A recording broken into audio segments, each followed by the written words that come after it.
Shalom and welcome to Nazarene Israel. My name is Norman Willis, and this is our two-house midrash for Parasha Shemini for 5784. And just a heads up, Talmudic rabbinic Judah will change their calendar year to 5785 soon after the what they call the fall feasts. Uh, that's for reasons that are just far too involved to unpack here.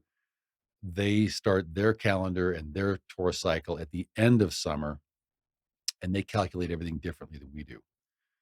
Nasi Weiss said that they want to go back to the calendar commanded in Torah, but the problem is that the rabbis have taught the people to follow their tradition for so long that people are now accustomed to following the tradition of the rabbis rather than the Torah of Moshe.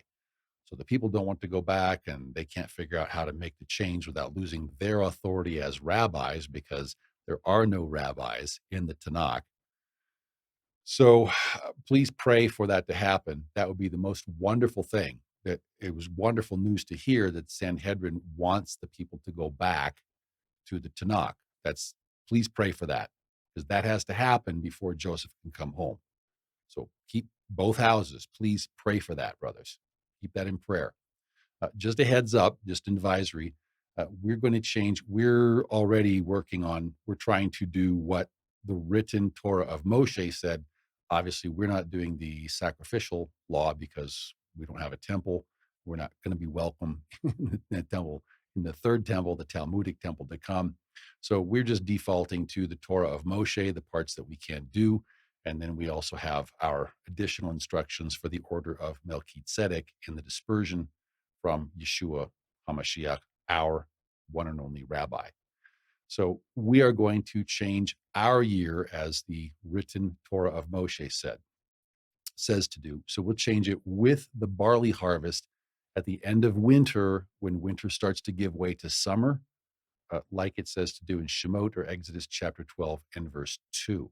Basically, what it says is that when the barley comes ripe, after winter is done, when the rains are starting to dry out and summer is approaching, that's when the year begins, right there. There is no spring and fall in the Torah. There's summer and winter, and that's it. But so as the winter starts to give way to summer and the barley plants start to run out of moisture, they know that's the time they need to flower, they need to fruit, and get ready to drop their seed. That's the time of year when the year starts. Okay, we don't call it spring, okay, but that is to be the first month of our year, when the winter barley crop is coming ripe. Then we know that the next new moon is the start of our year. So in about a month, basically everyone in the house of Judah will notice that we're out of sync with the Talmudic calendar, the Seder Olam calendar.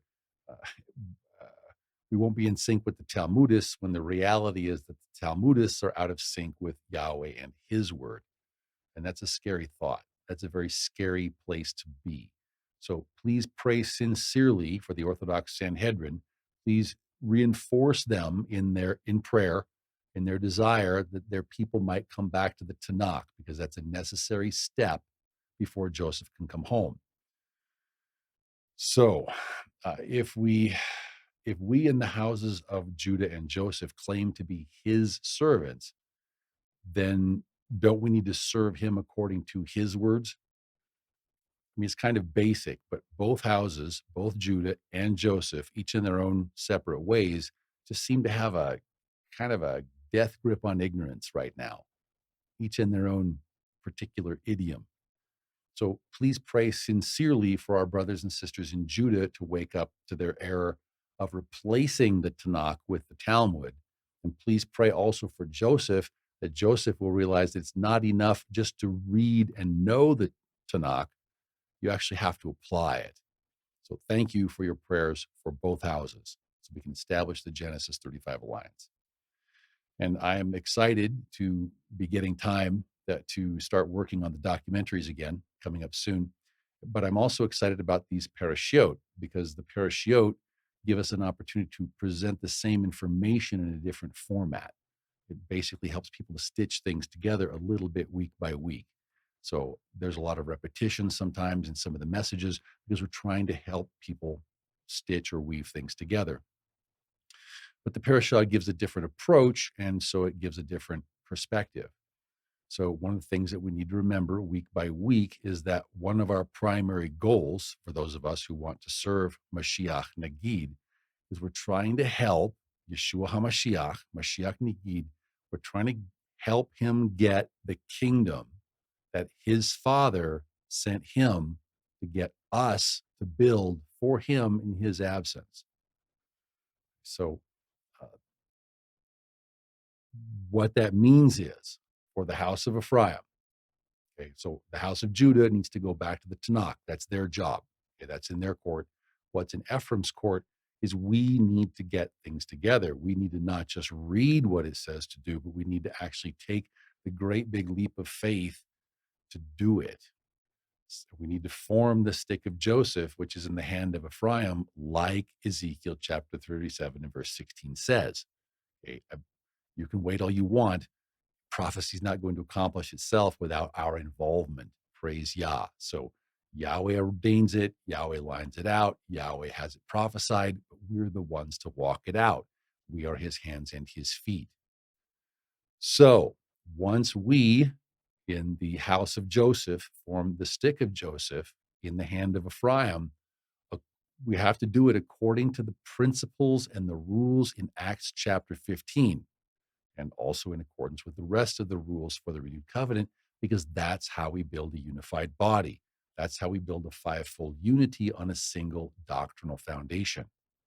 Now, once we've done that, once we actually stand for something, like Judah stands for something, like Esav stands for something, like Ishmael stands for something, because they actually contribute to it. Okay. Ouch. Once Ephraim actually stands for something and he can stop falling for everything, then once Ephraim's willing to put his money and his time where his mouth is, mercy sakes, then we can join together with our brothers and sisters in the house of Judah, but not before. Okay? It's just scripture right there. Once we get things together within our own house, then we can join together with Judah in his house. And once Judah and Joseph are joined together again, as it says in Ezekiel, then that's when we can be used to establish Mashiach Nagid's Jewish millennial reign, the next level of the kingdom. So we talk about the kingdom in Torah government. There's various levels of the kingdom. So from this point, it won't just be an internal spiritual kingdom. It's actually going to manifest as the kingdom once again. We could say a lot about that, but let's keep going. Okay, once we form Yeshua HaMashiach, Mashiach Nagid's Jewish millennial reign, okay, that's when we can then help bring the interested Ishmaelites into the covenant. Okay, but we in the house of Ephraim can't do any of that. We can't do anything of the sort until we form the stick of Joseph by obeying the 4 or actually 5 rules for forming the stick of Joseph that are found in Maaseh or Acts chapter 15. And what we're going to see is that these rules, they apply. Basically, what we're trying to do is we're trying to keep the Sabbath table clean. We're talking about the sanctity of the Sabbath table and also the sanctity of the sanctuary environment, the set apart space in the dispersion. And when we're supposed to be effectively reestablishing the synagogues, we effectively need a place for worship that's not someone's living room, that's not someone's garage, that's not someone's office. Okay, it's supposed to be a public witness and testimony to the grandness and the majesty and the grandeur of Yahweh our Elohim, that we're willing to obey his word in order to put up a testimony like this. um, we have a job, we have a mission to stand back up the Tabernacle of David. It's fallen down, and it's our job to stand it back up again, to pick up where our forefathers left off before our great falling away, our great deviation into the house of Esav. We have to completely leave the house of Esav. We have to leave his slacker attitudes behind. Esav has lots of slacker attitudes. He just doesn't want to do. He wants to sanctify and set apart his life in the world. That's what he wants. Okay. We have to leave all that. We have to leave the world behind. We have to come back to Yahweh and his inheritance, which takes work. So, what do we value more, Yahweh or our comfort and pleasure?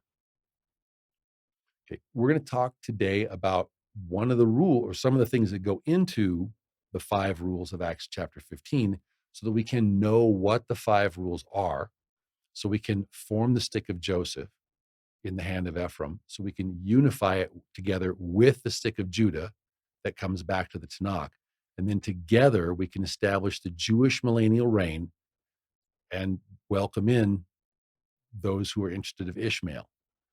Now, we don't have time to cover everything in Acts 15 here. We hope to cover it in the Abraham Accords mega series. But briefly, Acts chapter 15 and verse 16 tells us that the returning Gentile Ephraimite converts are to be used to rebuild the Tabernacle of David, which has fallen down.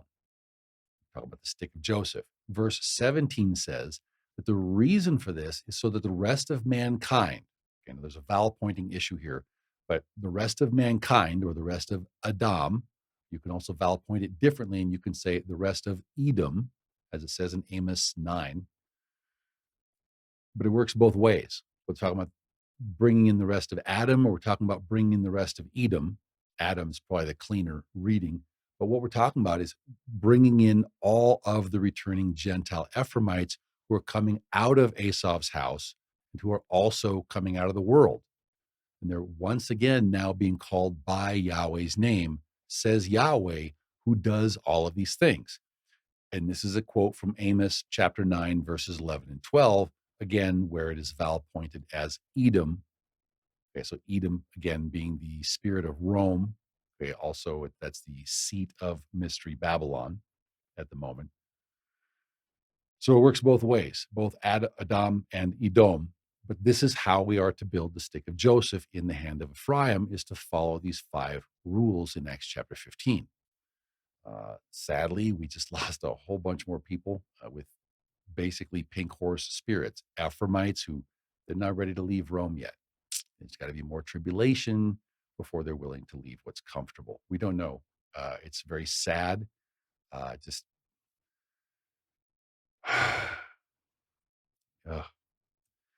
However, we are very hopeful for those of you who are still here. We're very hopeful for those who still remain. And our prayer is for the 10% who are going to remain and get it.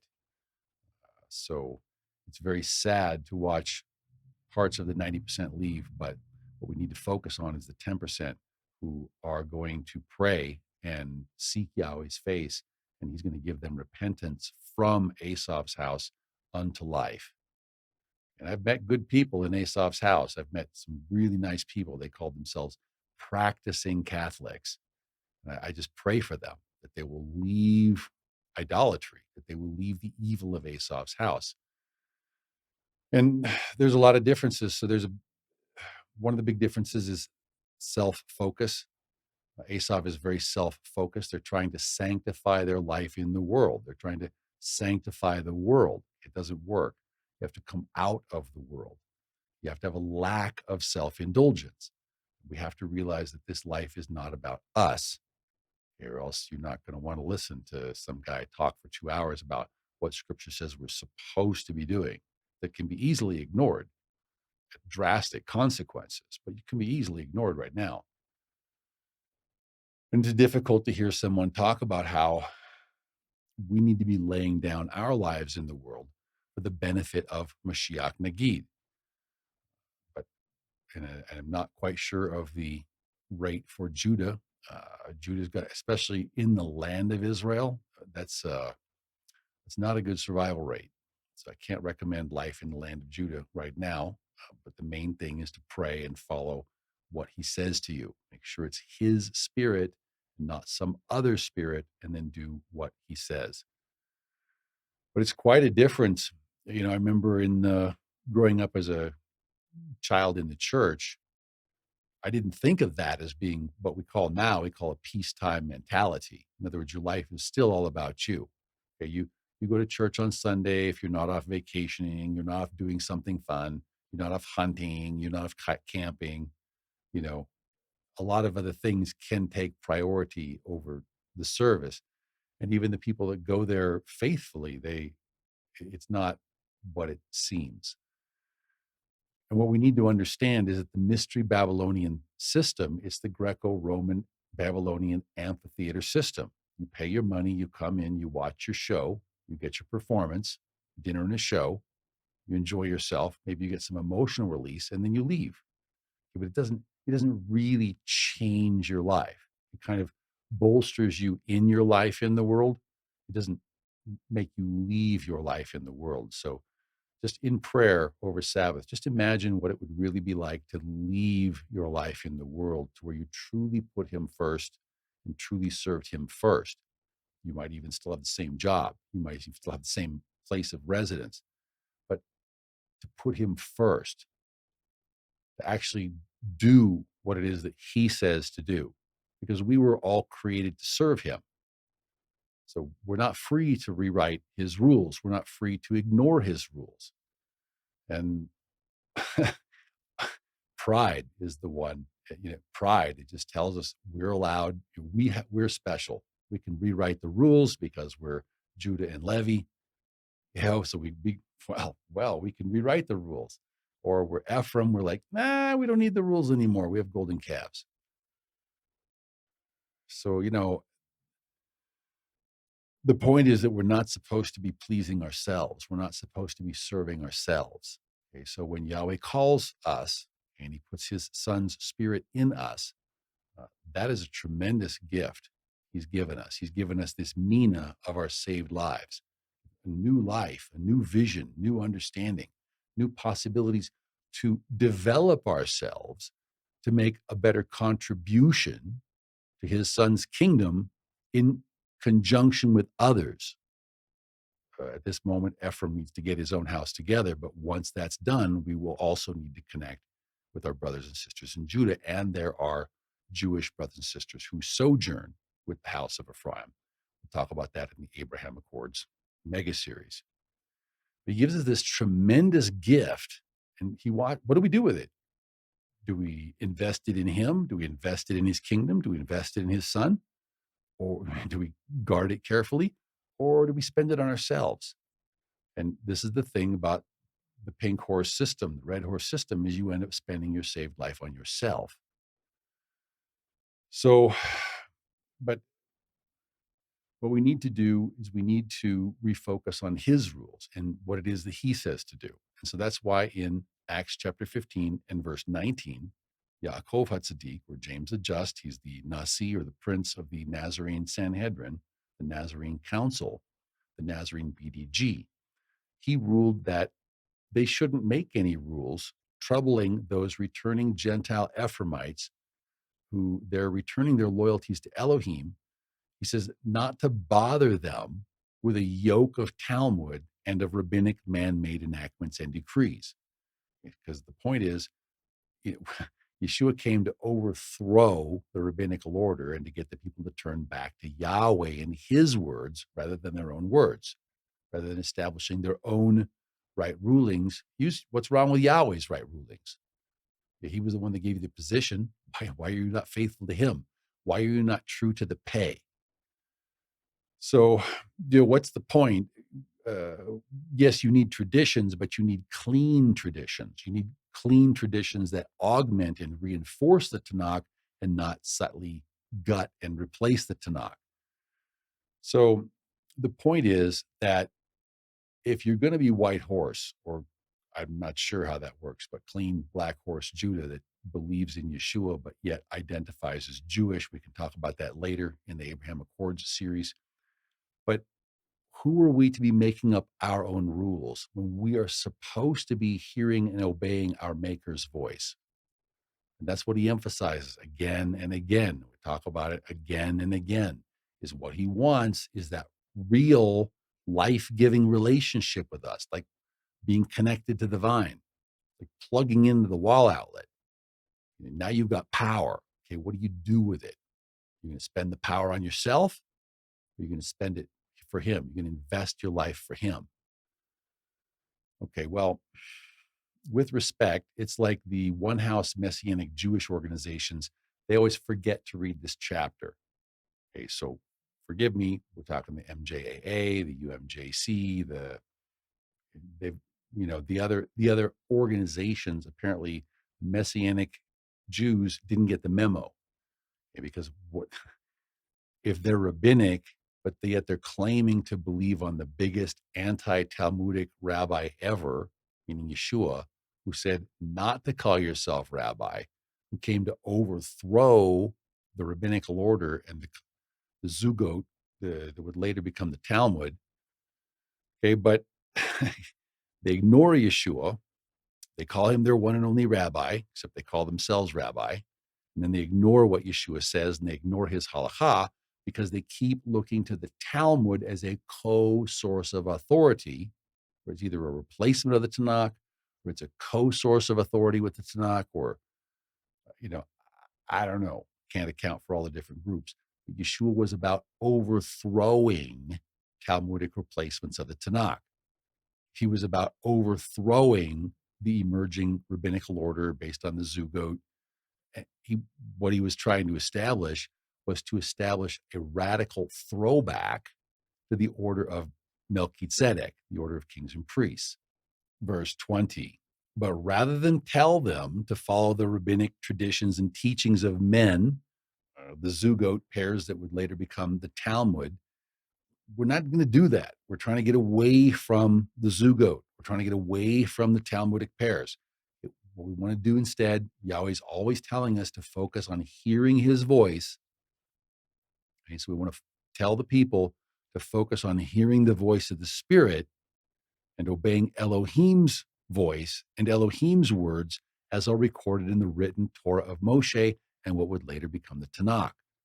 Okay, but now we're opening the doors to these Gentiles. Okay, but this is not a tourism session. This is not a zoo here. Okay, now they're going to have to show their sincerity. So in order to show their sincerity, that they actually have made an inward change, and they want to learn how to grow it into an outward commitment, what they're going to have to do, they're going to have to abstain from the 5 things that are going to get you cut off from the nation. We'll talk about these. They have to abstain first from things that are polluted by idols, meaning idolatry. Okay, because idolatry, that's like spiritual sexual immorality. That's like a spiritual affair. Okay, now they also have to abstain from physical sexual immorality as defined by the Torah. We'll talk about the Talmud and all the extensive pedophilia in the Hazal in the documentary series coming up.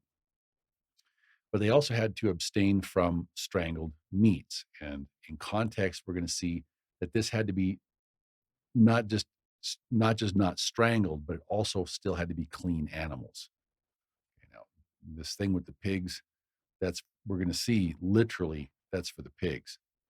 Okay, now, in context, we have to be careful not only not to consume blood. Okay, the 4th requirement, not only do we not consume blood, but we also have to take care in the laws in the Torah about the rules regarding female menstruation, separations of beds at certain times of the month, and other matters of blood. Okay, and then the 5th thing, just to mention it here quickly, is you have to enter in. You're going into the synagogue environment, you're going into the assembly, and therefore you have to fit in. You have to follow Elohim's program. You have to fit in with the assembly leadership because that's just what it is. Okay? It's an all-volunteer army. It's not a country club. Okay? It's effectively a benevolent dictatorship supposed to be run by those who love the people the most, hear Elohim's voice the most, and are attempting to serve the people. The only thing is we have to serve Yahweh according to his paradigm, however we can. His paradigm is a benevolent dictatorship. Yeshua was a benevolent dictator. Yahweh is a benevolent dictator. Moshe was a benevolent dictator. Yaakov HaTzadik was a benevolent dictator. Okay, so the point is not their will. The point is to hear the will of Elohim. That's why it has to be apostles and prophets. Those are the 2 classes of giftings that hear his voice and are able to articulate it, able to speak according to it. That's why the fivefold unity has to form upon the single foundation of apostles and prophets, because that's their job, is to be in connection with Elohim, to be listening to the Spirit and speaking according to it. That's how you end up with an actual stick and not just a bunch of sawdust scattered all over everywhere. All right, so the fifth requirement is to enter in. So we have to make a decision. Are we going, and it looks either from either paradigm. Are we wanting to make a contribution to build Elohim's kingdom, to build Yahweh's kingdom? Yes or no? And are we willing to enter in and make a commitment to help build Yeshua's kingdom? Yes or no? Okay, this is the decision. This is the fifth thing. We have to enter in. We have to decide we're going to make an actual contribution to the kingdom, or else how do we make a contribution to the kingdom? And if we don't make a contribution to the kingdom, then what do we say when we get to the judgment? He says, what did you do for me and my son? What did you do for Mashiach Nagid? One like Moses, Mashiach Nagid, Mashiach the teller, Mashiach the benevolent dictator. He's not going to make you do it. If you don't do it when he returns, it's not going to go well. Verse 21, and the reason the returning Gentile Ephraimites should submit to this program, we're not talking a small program. I think people were much more noble back in ancient times than they are today. But the reason the returning Gentile Ephraimites should submit to this program is because it's not possible to defile the sanctuary space or the fellowship table. You have to maintain purity, during the week. Sometimes you have to work where you have to work, but in the sanctuary environment, you really need to maintain the sanctity of the fellowship table. It's not a tourist space. Okay, there's important stuff that goes on there. It's a family bond, brothers of different mothers. So this is going to be hard, I think, really hard for Joseph to understand. And we'll talk later that you can run two different kinds of assemblies. You can run an evangelical assembly. You can also run a true discipleship assembly. However, if you're going to run a true discipleship assembly, as we're going to see, there is a requirement for everyone who participates in the sanctuary environment to set themselves apart from the world and from the ways of the world, and that Yahweh commands this. We're going to see Yahweh command these things this week. And verse 21 tells us that the reason for this is so that returning Joseph, the lost 10 tribes of the northern house of Israel, could come into the synagogues where Moshe had been preached throughout many generations in every city since ancient times. And again, there were rules for the synagogues in the Second Temple era. So again, we believe this particular passage was given prior to the imposition of the Birchat Haminim, or the daily Orthodox Jewish death curse that they say over all believers in Yeshua, over all Nazarene, 3 times each weekday, 18 times a week. So with more than 2 million Orthodox Jews practicing today, they have said more than 36 million death prayers over all of Joseph just this last week alone. They've been doing that for almost 2,000 years. 36 million a week for 2,000 years. How many is that? So returning Joseph can no longer go into the synagogues like it says here. Okay, but what we can do, we can make our own home assemblies and start there. The goal is not to end up in your home. The goal is to make a public witness space for Yeshua. That's the goal, to get people interested, to get them involved. 10% of Ephraim should return, Father willing. He says that we will. So we have to keep our eyes on the 10% that want to live and keep praying for the 90% that seem to want to commit suicide. But if anyone wants to know more information about it, we move forward. If anyone wants to know more information about this, we have a rundown on the whole thing in the Nazarene Israel study. And hopefully, Father willing, we will hope to talk more about this in the Abraham Accords series.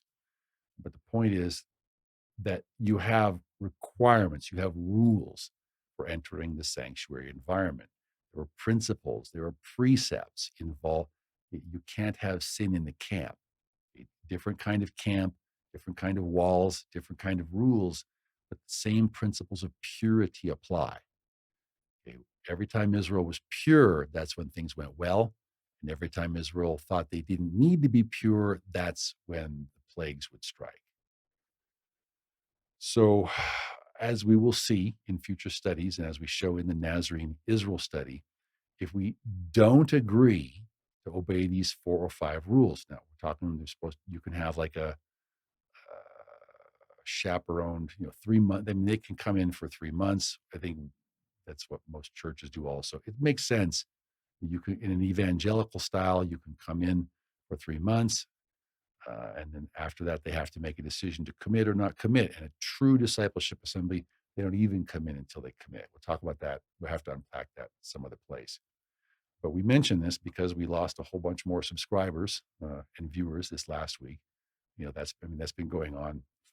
That's been going on for a long time. So our hopes and our prayers are with you, but we're also praying for the future 10% that want to save their lives and the lives of their family by teaching their families to do the things that Yeshua says to do and that his Father Yahweh says to do in his word. So please join us for this Parasha Midrash for Shemini.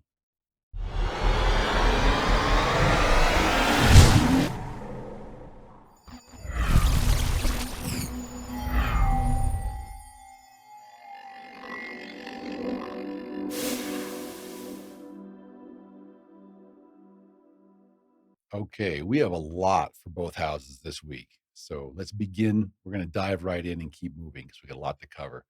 We're going to begin in our Torah portion in Vayikra or Leviticus chapter 9 and verse 4. And in context, what's happening here in verse 4 is that Aharon is making some offerings so that Yahweh will appear, which is good. So they do what Yahweh says, praise Yah. And then in verse 24, fire came out from before Yahweh and consumed the burnt offering and the fat that was on the altar. And when all the people saw it, they shouted and fell on their faces. So far, so good. That was good. So here's the path. We do what Yahweh Elohim says. Yahweh Elohim appears to us. Okay, all good. That's what we want. We obey him. He then blesses us with his presence. But what happens if we don't do what Elohim said? Or to say it another way, what if we do something other than what Elohim said? Okay, does he still appear to us? If he does, is it in a good way? So this is something especially for the tribe of Levi, meaning for the rabbis and for the Sanhedrin, but it also speaks to everyone in the Messianic movement. Doesn't matter whether we're talking Messianic Jewish, Messianic Josephite, or Ephraimite, or who. Okay, but it definitely pertains to the southern kingdom because this passage deals with the sins of the sons of Aharon. And we know that the acts of the fathers are a portent or a sign for the sons, says Ramban. And what we see is that in chapter 10 and verse 1, this is right after we obeyed and Yahweh appeared to us. Right after that, now Aharon's sons, Nadav and Avihu, decided they're going to do their own thing. So first they obeyed, now we're disobeying. Now we're getting creative about the priesthood. Now we can kind of see the roots of the Talmud right here. Okay, verse 1. Then Nadav and Avihu, the sons of Aharon, we got a little zugot pair right there. One of them heavy, one of them light. Okay, each one took his incense censer and put fire in it and put incense on it and offered profane fire before Yahweh, which Yahweh had not commanded them. Okay, Talmud. Yahweh did not command it. Verse 2, so fire went out from Yahweh and devoured them, and they died before Yahweh. So what this means is that we're going to break Elohim's commandments. We're going to get creative. We're going to make up our own thing. There's going to be a big cost. There's going to be a penalty paid. We're going to see this again also when we get to Korach's rebellion, just on a larger scale. Vayikra 10 and verse 3.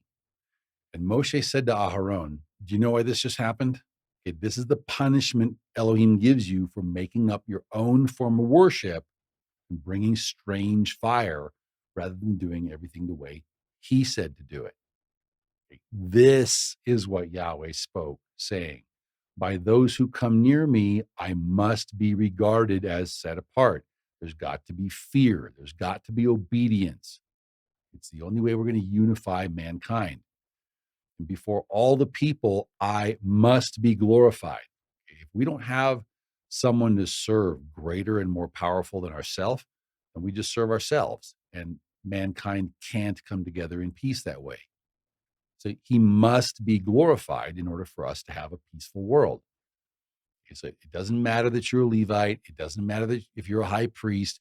If you mess up or your sons mess up, there's going to be a price to be paid because mankind has to fear Yahweh in truth, or we're never going to be able to establish a single kingdom of man submitted to his spirit.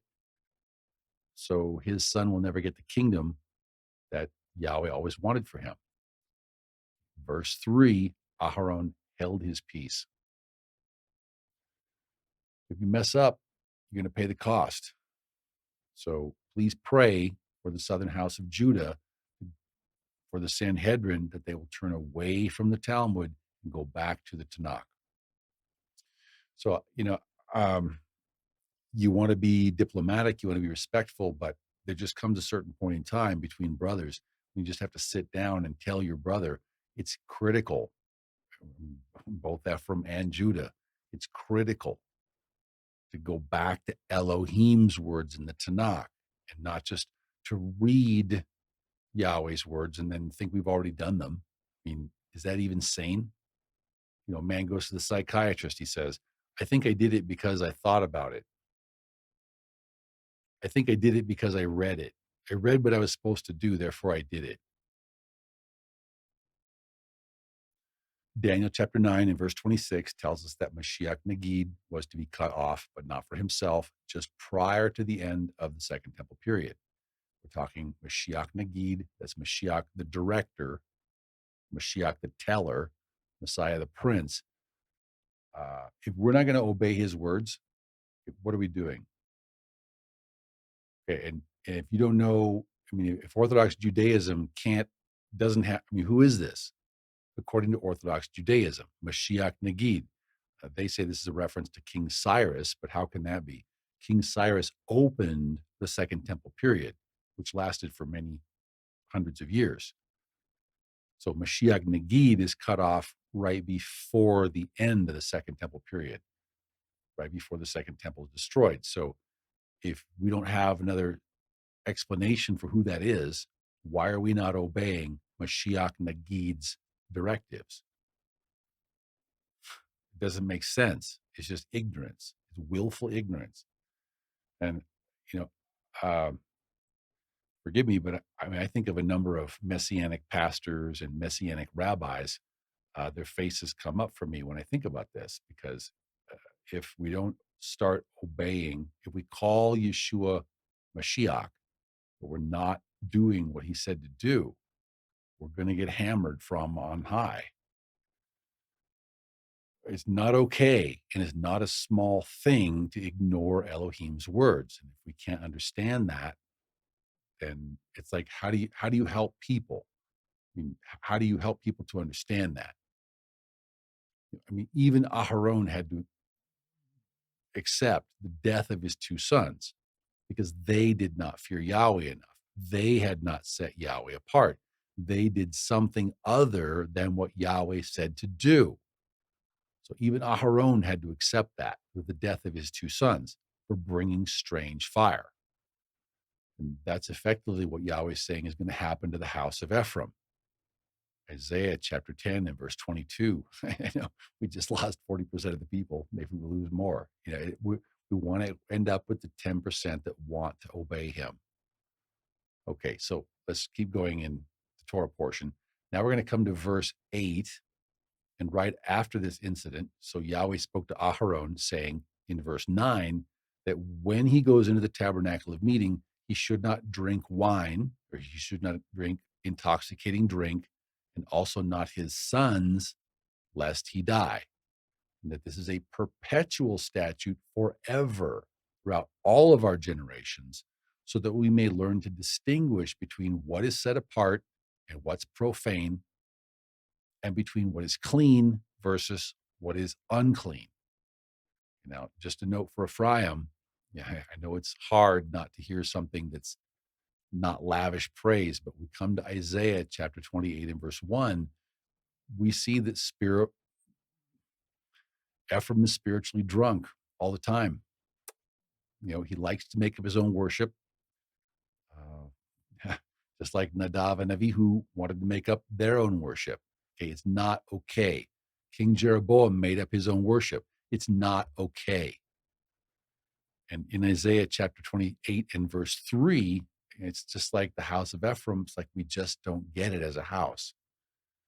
Okay, we're going to approach Yahweh with pride. We're going to think we can do whatever we want. We will be trampled underfoot. If we don't get with Yeshua's program, why would Yeshua intercede for us?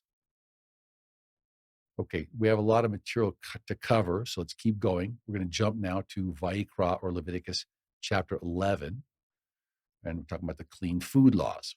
So now in this chapter, Yahweh spoke to Moshe and Aharon, saying to them that they should tell us, meaning our forefathers, the children of Israel, that there are certain animals that we may eat amongst all the animals that are on the earth.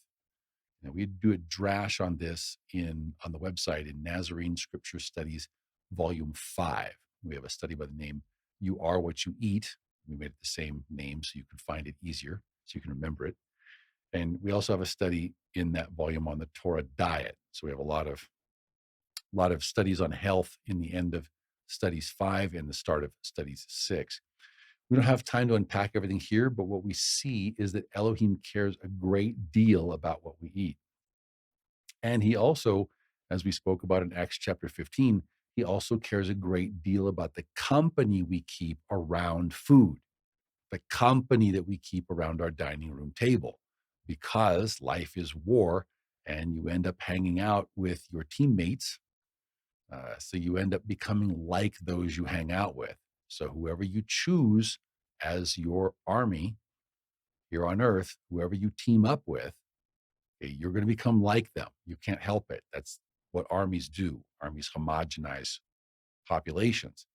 Okay, so if you hang out with leaven, your lump will end up being leavened, and that's no good. Okay, so there's a difference between who you work with, who you have to associate with for whatever reasons, and then who you have true fellowship with. And that's the reason the fellowship space needs to be set apart. So what's happened is, in other studies, we show how Noah, they were given, well, that's a long study, but in Israel, Yahweh gave our ancestors permission to consume only certain kinds of clean animals. There's there's thousands and thousands and there's genus and species and all this stuff. Okay, we're not going to list all the genus and species here because you'd have to have a huge appendix as big as Scripture itself to have all the names of all the animals, and who even knows. Okay, so we don't have time for that. So what Elohim does instead is he gives us a formula, or he gives us an algorithm that tells us which ones are clean and we can eat, and which ones are unclean and we cannot eat. Okay, so that way, if we find some new animal that no one knows before, it happens. That no one knows about it yet. We don't know what it's called. We can still take a look and see if it's clean or unclean.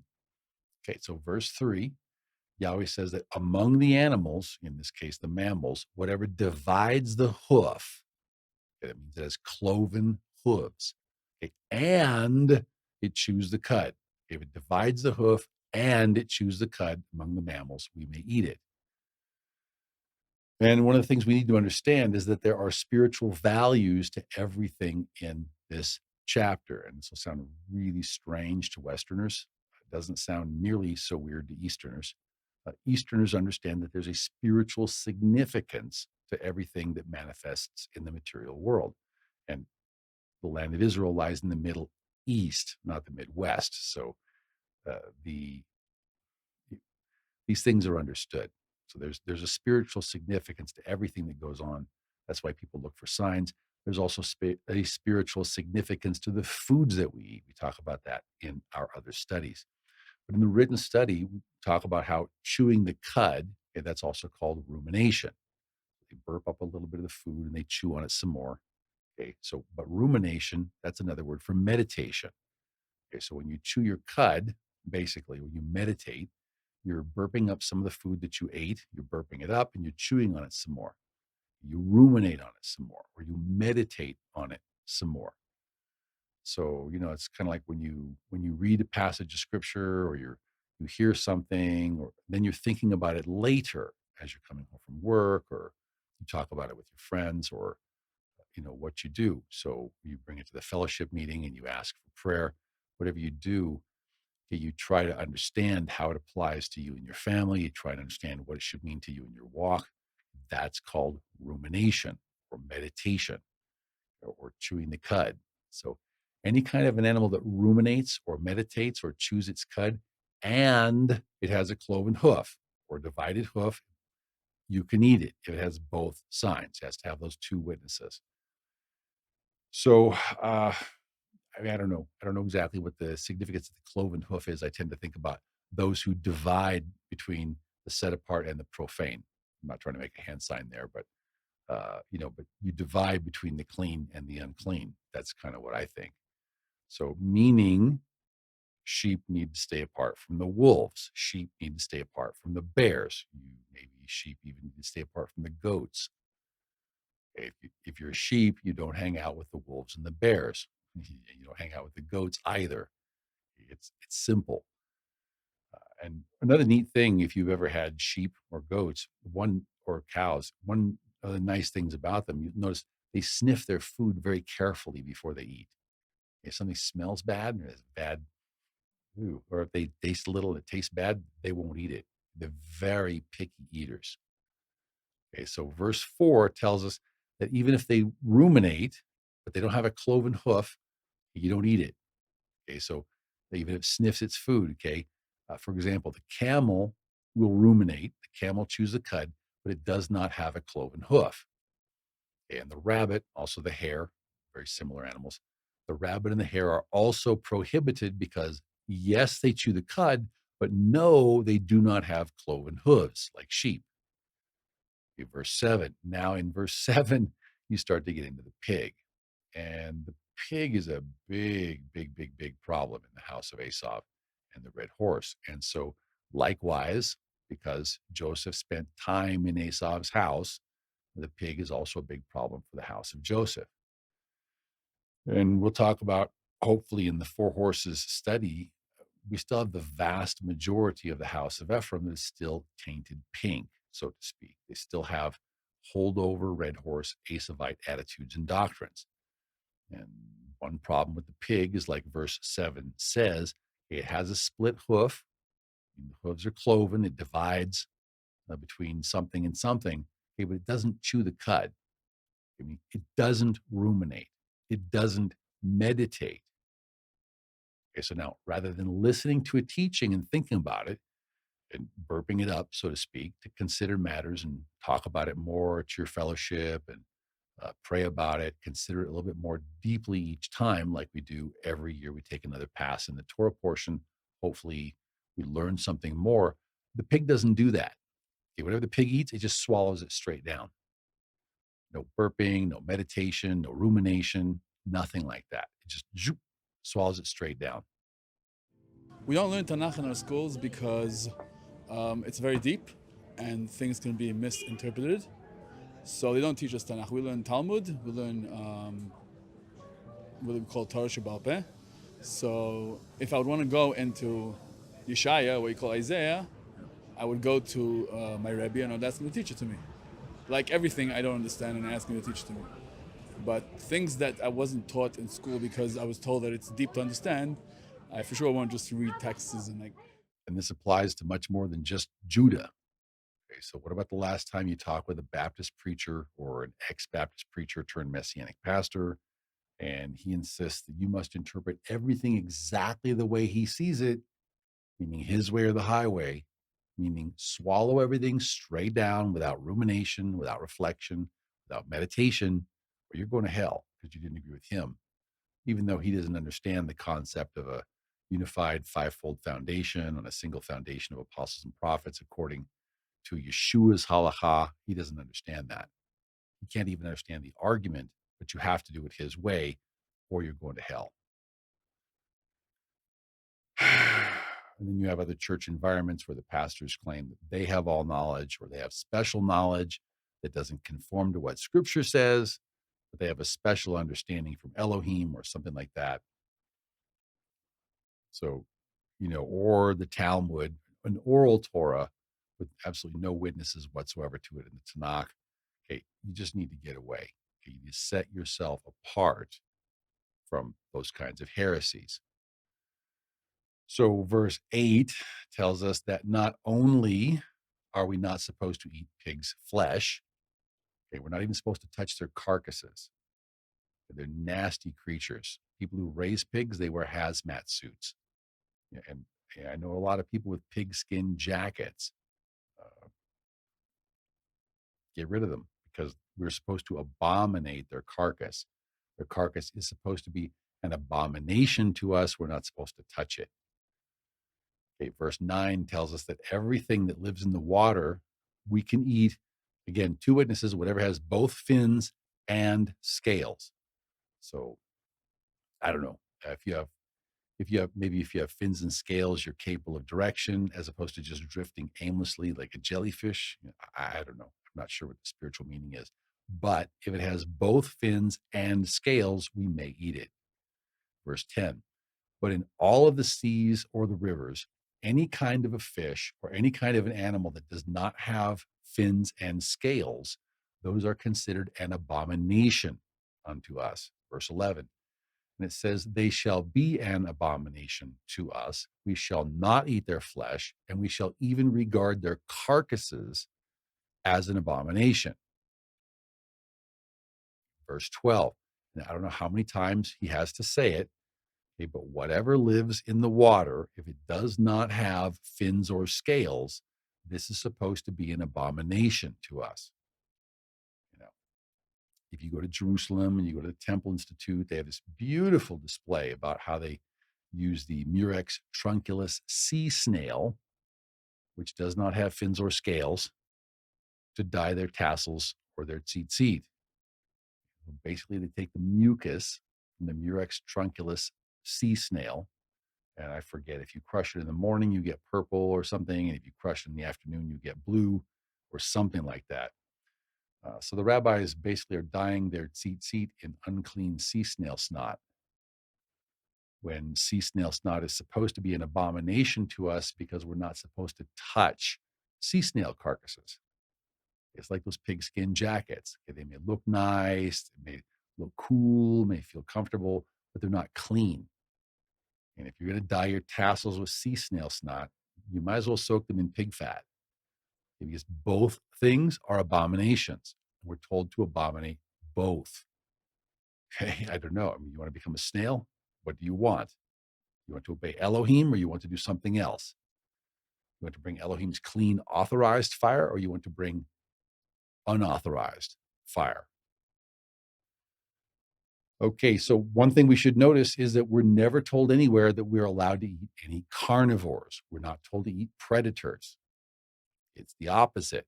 We're told we can eat sheep or goats or cows or deer or the hart, but none of these are predators. It means if you are what you eat, it means we're not supposed to predate on other people.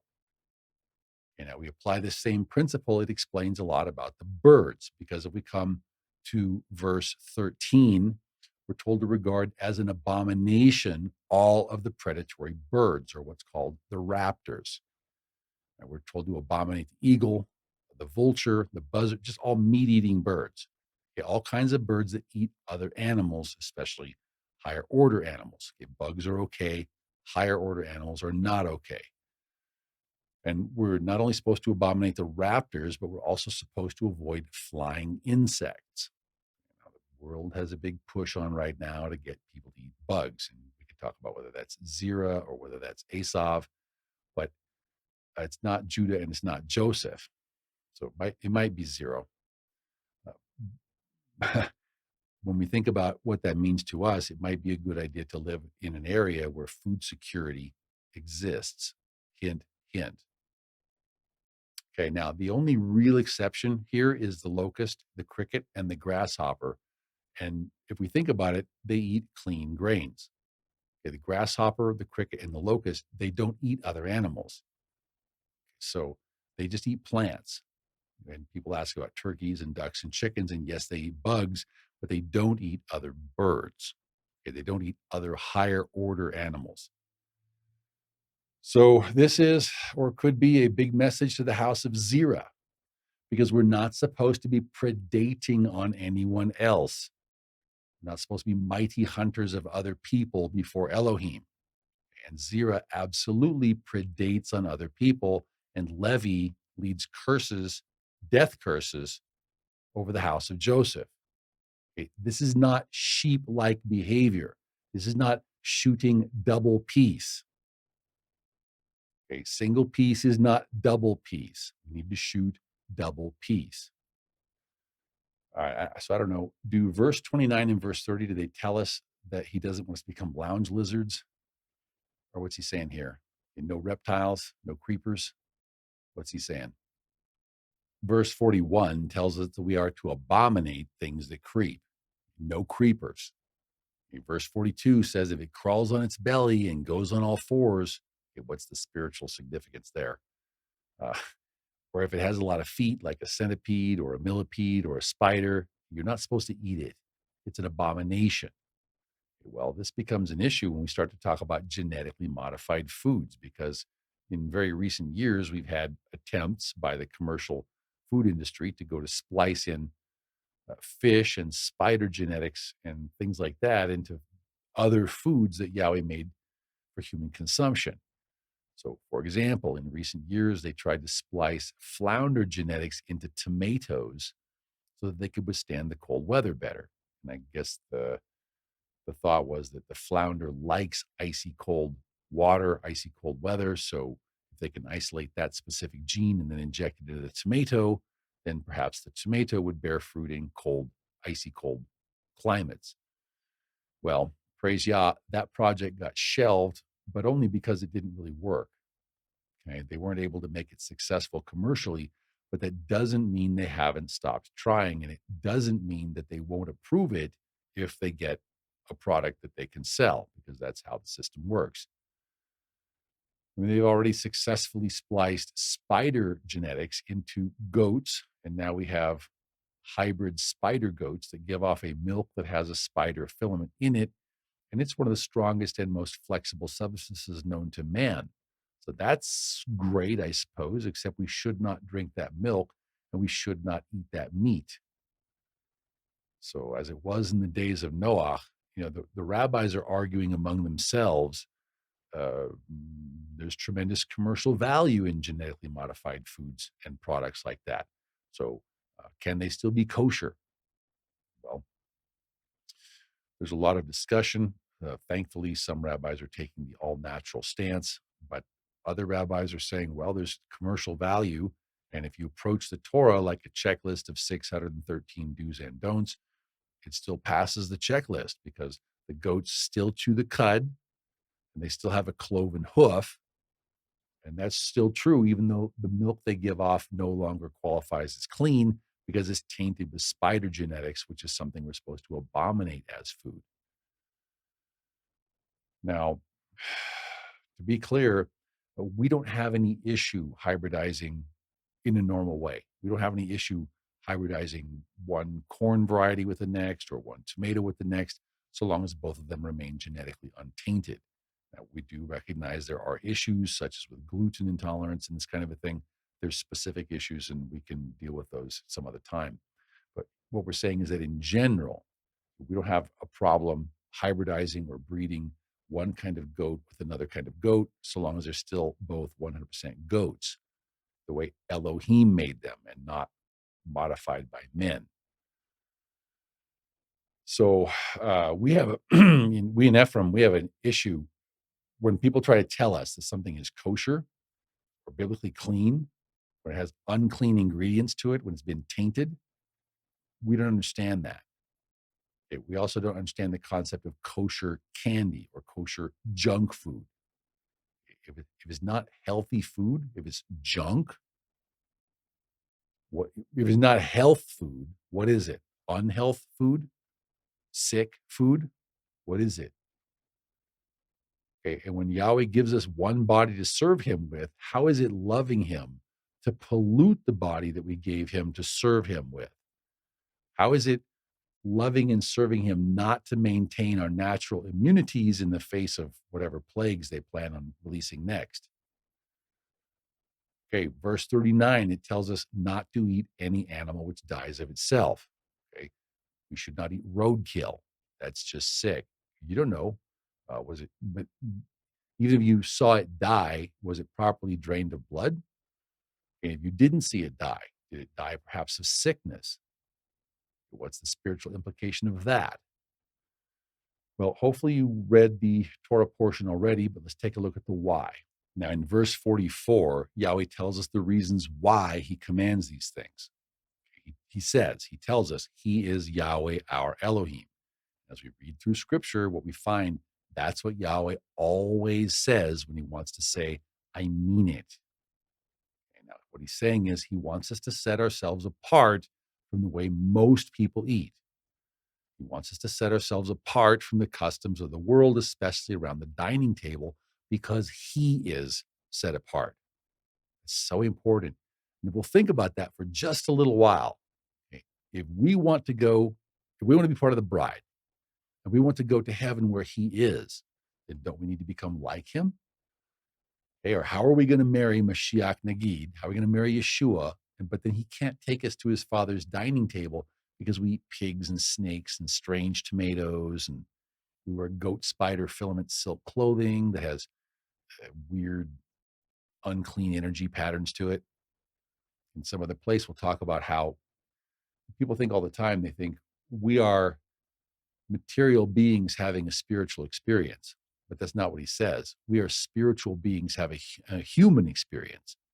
We're here for trial and testing to see if we will obey him and to learn how to do better. So in verse 45, he tells us again, he is Yahweh who sprung us from prison in the land of Egypt. Because why? Because he wants us to be his Proverbs 31 war bridal candidate. That's the whole reason he pulled off the raid, because the booty he wanted was us. I can't, I still have a hard time wrapping my mind around that. The booty he wanted was us. But he doesn't just want us goofing around. He doesn't just want us messing off. What he wants is us paying attention to him and his words and his voice so that we can learn what our husband wants. So our forefathers made the vow. They said their I do's, but we don't do that, just like our forefathers didn't do that. Okay, so do we get the idea that there's spiritual values to foodstuffs? And do we get the idea that one of the reasons Yahweh wants us to eat sheep and goats and cows and things that are not predators is he doesn't want us to be predators. He wants us to be peaceful towards our brothers and sisters. Because why? Because this is how we can reestablish the single family of man that Yahweh's always wanted. A family that listens to him and then organizes as a family so that we can steward the creation that he gave us. So we can take care of each other, so we can obey and serve him according to his word and not our own words, not bringing our own strange fire, but doing the things that he says to do. So it's good for us to have some meat after the flood, but still there was a difference between clean and unclean animals made at the time of the flood, and we need to eat clean. Okay, now, what does this mean? As we start to go deeper in this process, what it means is that we need to also associate clean. And we'll come back to this later. Right now, let's jump to our Haftarah prophetic portion, starting in Shemuel Bet, chapter 6. So then Shemuel Bet, or 2 Samuel chapter 6 and verse 5, if we take it in context, the Ark of the Covenant has been captured by the Philistines. And so now King David's going to bring the Ark of the Covenant up to Jerusalem to put it in the Tabernacle of David, different tabernacle. not the Levitical tabernacle, Tabernacle of David, while his son King Solomon was the one to build the first temple. But then in verse 6, when they came to the threshing floor of Nahon, the oxen stumbled. So Uzzah went to put out his hand to steady the ark of Elohim so perhaps it wouldn't fall.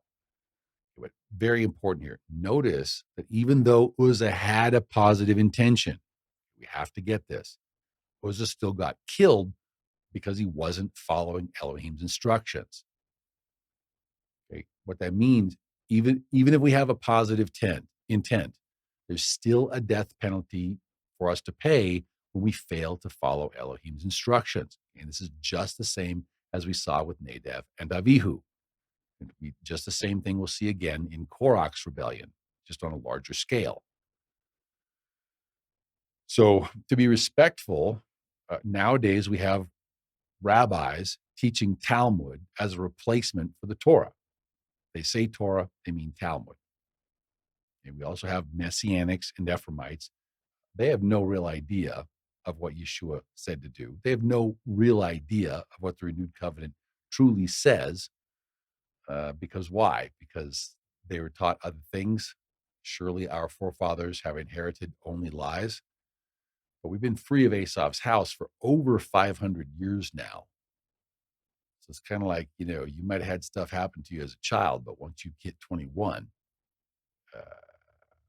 you're responsible. There's a lot of people, both in Judah and in Joseph, they're going to protest that they love Yahweh with all of their heart, all of their mind, all of their soul, all their strength, everything they got. But so, okay, if we love him with all we have, why are we not willing to put him and his words first? Why are we not willing to discipline ourselves to do what he says, not just to know what he says or to ignore what he says, but to do what he says? But as I ask you for your prayers, I'm just telling myself all the time, it's just the saddest thing for me. It's that I have to tell myself my job is to fulfill the function of the watchman on the wall. And I tell people what I see, and then it's on them. So it's a lot of prayer, a lot of lost sleep. So I'm praying, I'm praying that Yahweh will help me to let go of those of both houses who don't want to do what he says to do, because I know what kind of a death penalty we're talking about. Nadab and Avihu, even Uzzah, he had a positive intent, but he did the wrong thing. So then we have our people that they don't want to know. We had 40% of the people leave. They're not interested. Judah, we're not sure how many, but we know some have stayed, some have gone. Then we come to Shemuel Bet 6 and verse 14. King David danced before Yahweh with all of his might. Now, he was wearing a linen ephod because even though King David was not a Levite, he was not qualified to wear a Levitical ephod. He was nonetheless a king and a prophet. He was also a priest in the order of kings and priests, or the order of Melchizedek. Now, this is the same exact order of Melchizedek that the apostles found themselves a part of in Acts chapter 15 and verse 16. In Acts 15 and verse 16, they began to realize that their job was to set this tabernacle of David back up. So the reason why was so the rest of lost and fallen mankind might seek Yahweh, even all the returning Gentile Ephraimites who were called by Yahweh's name. Well, it's an interesting how how the stick of Joseph forms in the hand of Ephraim, and then it's merged together with the stick of Judah. So, and then as we'll see in other places, the tribal allocations, there's specific allotments for Judah and Levi, and then everything else is reassigned. But our job in the house of Joseph is to graft back into the nation of Israel through the Jewish Mashiach Nagid that Daniel 9 and verse 26 tells us was cut off, not for himself, just before the second temple was destroyed. And for Ephraim, this is how we are to build the stick of Joseph, is precisely to follow the instructions of Mashiach Nagid, Mashiach the teller, Mashiach the instructor, Mashiach the one who would give us his spirit to show us first how we can restore the house of Joseph according to his word, and then reunite our restored house together with the house of Judah according to Ezekiel 37 and verse 16. Okay, and following his spirit, submitting to his spirit, that's how we're also going to help the remnant of Ishmael come in during the millennium. And then we have also Esav. But if we think about it, who is in a better position than the house of Joseph to help the house of Esav convert? We also read the renewed covenant. We also have fellowship in Yeshua. They call him Jesus. We call him Yeshua. Okay. But we can talk with them. We're talking about slaying and eating. We're talking about how people convert. Okay. What we need to do, we need to imitate what our Nazarene Jewish forerunners in the Min HaNetzarim, we need to imitate what they were doing. Okay. What were they doing? Their goal was to set the Tabernacle of David back up. And this is where the direction they were headed before everything deviated, took a wrong turn, and started to go into the great falling away into Esav's house. Okay, Esav's Torahless, prophecyless house in Rome. No rules.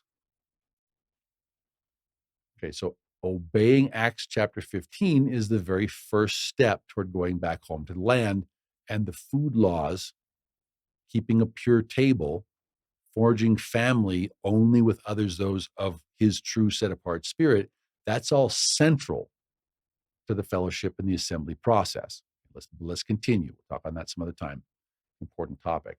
We keep coming. We come to Yeshayahu, or Isaiah chapter 65 and verse 1. And we just take a look. We see that the context is the house of Joseph, and specifically Ephraim, in these end times, meaning now. So Yahweh says that he was sought by those who did not ask for him. That's us, because we were asking for King Jeroboam. Yahweh says he was found by those who did not seek him, because we didn't want to lay down our lives in the world. We wanted to live our lives in the world. We wanted to spend our mina on ourselves. He said, here I am, for the house of Joseph, because we didn't even know his name. Okay, so first we walked off into idolatry, to be mixed with all the peoples in the world, in Assyria. We got swallowed up by Babylon. Okay, now we're being called back out of the world, at least the future 10% of us, who will actually respond to his call and do the job so that we can be chosen in the end. We have to work out our salvation in fear and in trembling. Verse 2, Yahweh has stretched out his hands all day long to a rebellious people.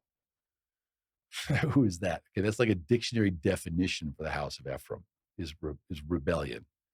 Okay, who walked in a way that is not good according to their own thoughts. Here a little, there a little. And that's what's happening when people aren't getting in union. They're not getting in sync with Mashiach Nagid's fivefold unity program. Okay, this is the thing. Ephraim, Judah, Mashiach Nagid has a program. Okay. It's not up to us to rewrite it. It's not up to us to replace it. It's not up to us to stay in Mystery Babylon. It's our job is to trust Mashiach Nagid, to trust his spirit, and to enter into relationship with him, to enter into relationship with the vine. Okay, we have to take part. We have to enroll in his fivefold unity program. So that's the only thing he will accept. So I'm not sure how the judgment's going to go, but I just imagine Satan is there accusing us, and Yeshua is there to intercede for us. But if we don't do what he says to do, why should he intercede for us? What does he want, a headache through eternity? Oh, yeah, sure. Okay, this one did everything I said to do. This one's good to go. This one, no, he knew what I said to do, but he didn't want to do it. I really want to stick up for him? Nope. It's the saddest thing. Pray for the future 10%. Verse 3, we provoke Yahweh to anger continually to his face because we don't do what his son died for us to do. And yet still we claim his son's name. Still we're expecting his son to intercede for us in the day of judgment, even though we're being flagrantly rebellious, flagrantly disrespectful and disobedient. Okay, verse 4 says that we sit among graves and spend the night in tombs. So here's an article about a pink horse charismatic church in Northern California, Bethel, where they practice what they call grave sucking, which is they go into the graveyard and they allegedly suck up the good spirits of all the dead Christians. And this article is to defend it, defending the practice of grave sucking. Okay, verse 4 says that they eat swine's flesh, bacon. Okay, can anyone see roast pig for Christmas and an Ishtar or an Easter sunrise service? Okay, is anyone sniffing or smelling the doctrine to smell and see if it's clean, or we just start nibbling, or we just start swallowing it straight down? Okay, I mean, just the sound of that grave sucking, and then they're going to defend it. And people are like, oh, well, they have a good argument. They defended it. Okay, someone's not sniffing their food. Okay, verse 4 says the broth of abominable foods is in their vessels. Why? Because Esav teaches that the clean food laws in the written Torah of Moshe are no more, because they believe that the whole of the written Torah is no more. The whole of the bridal covenant is no more. That's what I was taught in the Protestant church. So the red horse, also the pink horse, teaches Jesus died to set you free from the law that was given to you for your own good, so you can eat whatever you want, whatever seems good and right in your own eyes, and you can bring as much strange fire as you want, and no problems.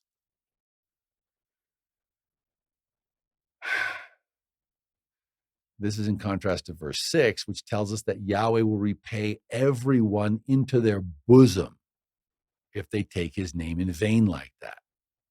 Okay, brothers, are we going to claim his name? We're going to say, Yeshua is Yeshua is Mashiach Navid, but then we're not going to do what he says to do? Okay, Yahweh says he's going to repay people like that into their bosom. That just sounds painful. It's better to turn back. So now we come to the next chapter, Yeshayahu, chapter 66 and verse 1, where Yahweh's effectively trying to help us gain some perspective. Now, Levi and Judah in these end times are getting ready to build a third temple, meaning a Talmudic temple. And the problem is that they plan to follow the Talmud in the operation of the temple rather than the Tanakh. Just like it was in the days of Jeremiah, Levi and Judah still expect Elohim to be impressed by what they're going to replace his laws with. So, to give us some perspective, Yahweh says that heaven is his throne and the whole earth is his footstool. Okay, so what kind of grand, magnificent temple do we really think we're going to build for him anyway if we're not going to follow his rules? Just going to make a bump on his footstool? What do we think we're doing? Verse 2, Yahweh says that what he really is looking for, what he really wants, okay, what's the point of the whole exercise? He wants someone who has a poor and contrite spirit, listens for his voice and trembles at his word, what he says, which means he does it. All of it. That's what he wants. He wants us submitted to him by listening for his voice and doing what he says, including all of his written commandments. That's what he's always wanted. So look at what Yahweh says in verse 3. He says that in this coming Talmudic temple that is not according to his word, but according to the word of men, if you go there and honor it, it's going to be a bad thing. If you kill a bull in the Talmudic temple, it's as bad as if you slay a man because you're honoring the wrong thing. If you sacrifice a lamb with a priestly order intent upon replacing the words of Yahweh with their own words, it's as if you break a dog's neck. Perhaps for Joseph, if you even make a grain offering in the Talmudic temple, Yahweh says it is as if you offered swine's blood. Okay, now let's ask ourselves, is that a positive connotation with swine's blood? That's a good thing, or is it a negative connotation with swine's blood? It's a negative connotation, isn't it? Okay, so does that tell us anything about how Yahweh feels about pork in these end times? Meaning right now, because these are the days that this passage is talking about. Well, verse 4 tells us that Yahweh will choose Judah and Levi's delusions and bring their worst fears upon them, because when Yahweh called, no one heard his voice because no one was listening, because they don't listen for Yahweh's voice or even really read his words anymore. Sadly, what Talmudic Judah does is to choose what is evil in Yahweh's eyes by replacing Yahweh's words with the Talmud.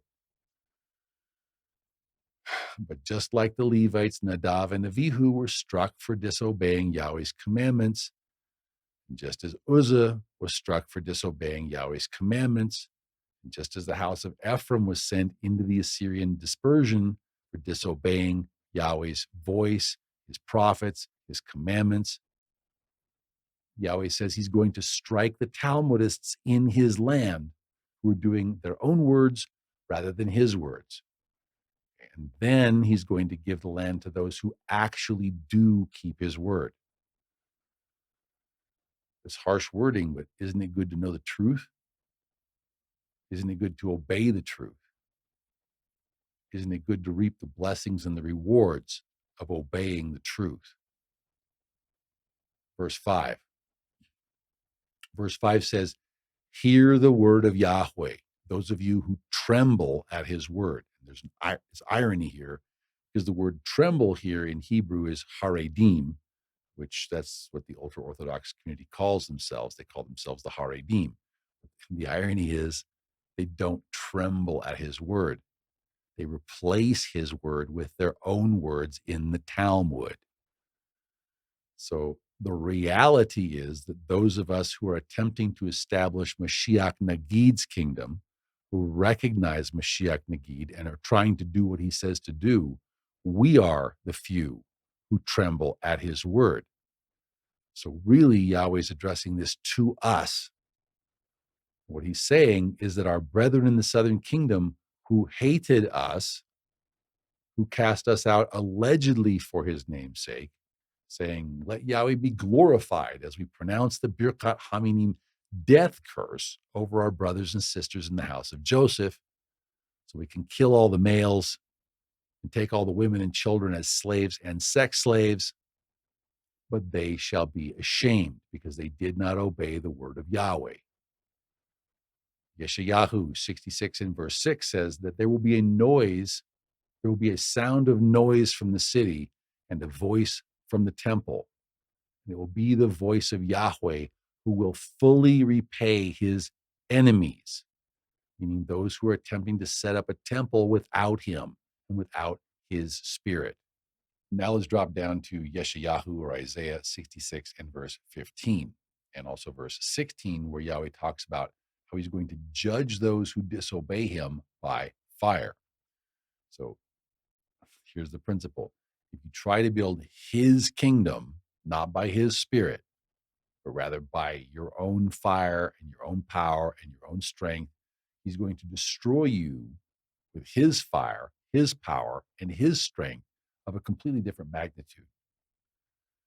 And the reason why is because what he has always wanted is a single family living at peace with each other. He wants a single global spiritual family shooting double peace. He doesn't want anything else than that. Okay, verse 17. Now let's look and see who gets destroyed in these end times. Verse 17, those who set themselves apart and purify themselves so they can go to the gardens after an idol and eat swine's flesh, and abominable things that are considered unclean in Leviticus 11, and mice. Okay, and everyone like that, everyone who does not obey the clean food laws will be consumed together. So, what does that say about the importance of the clean food laws in these end times? Okay, have they been done away with, as Esav says? When I was a boy in the Pink Horse Methodist Church, they taught me that you can eat anything because Esav taught that Jesus died to set us free from eating good, clean food, that his father said is good for us so that we could be set apart. Esav taught you can be part of the bride, but you don't have to obey the bridal covenant. So, I mean, it's no wonder there's so much double-mindedness in the house of Joseph. King David says he loves Yahweh's Torah, but he hates the double-minded. There's a lot of double-mindedness in the house of Joseph. Today they call it schizophrenia. You think you can get all the blessings and you don't have to have any of the obedience. You get all the benefits, but you don't have any of the responsibilities. Okay, well, Esav is selfish and self-centered. So let's take a look at where these misconceptions that he teaches comes from. Let's see what he's twisting. So let's come to Maaseh, or Acts chapter 10 and verse 9. And for those who are not familiar with the history up until this point, the ministry has been to Jews only because the commandment was to go to brother Judah first before going to the Gentiles. And it's only right. Judah never forgot Yahweh, and Judah never forgot the concept of a Mashiach. And Ephraim had completely forgotten all those things. So the original idea behind Acts 15, behind the Acts, was that there was supposed to be a remnant of believing Nazarene Jews for the returning Gentile Ephraimites to come back and attach to and learn from. Okay, but not how they do it in tribalist, racist, Talmudic, messianic Judah. Okay, not in rabbinic Judah. They don't do it the way the renewed covenant says to do it. Okay, what we're supposed to have Nazarene Jews following the original halacha, but it's been completely lost. So what we're supposed to be is Yeshua's original min hanetzarim, following Yeshua's original halacha, like it also says in Yehuda or Jude, verse 3. But in Maaseh, or Acts chapter 10 and verse 9, now we have Shaliach Shimon Kepha, or Peter, who went up on a housetop to pray while they were waiting to eat. So there's a clean food theme. It's thematic. So verse 10, and Kepha became very hungry and he wanted to eat, but while they were cooking food to make it ready, he fell into a trance and he was also given a vision. Verse 11, and he saw the heavens open, and an object like a great sheet bound at the four corners descended to him and let down to the earth. Now, and just to say it, this was not a not a second century Talit.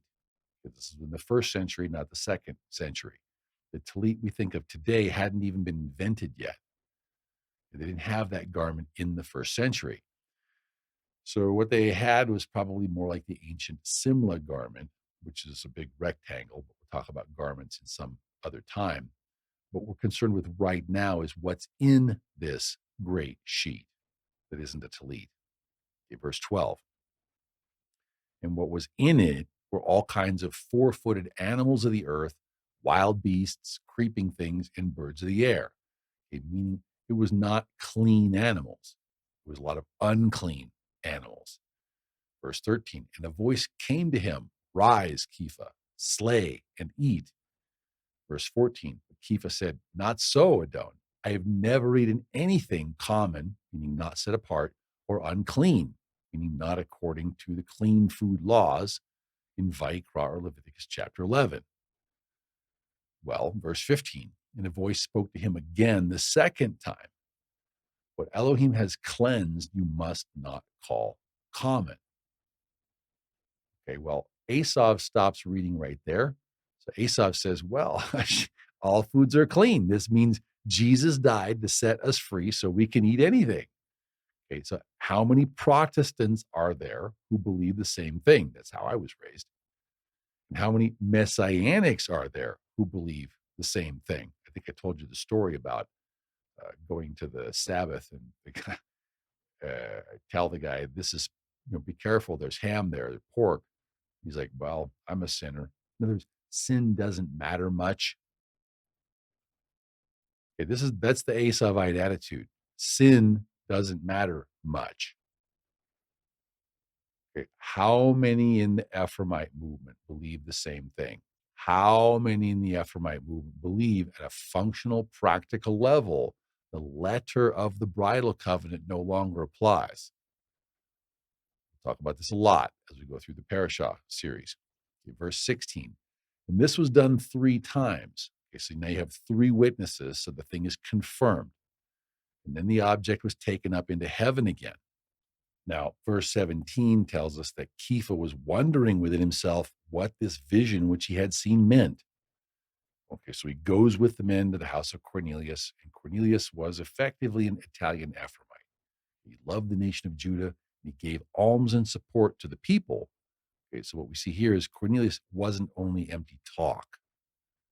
Okay, now, in verse 28, Kepha explained the vision to Cornelius' house.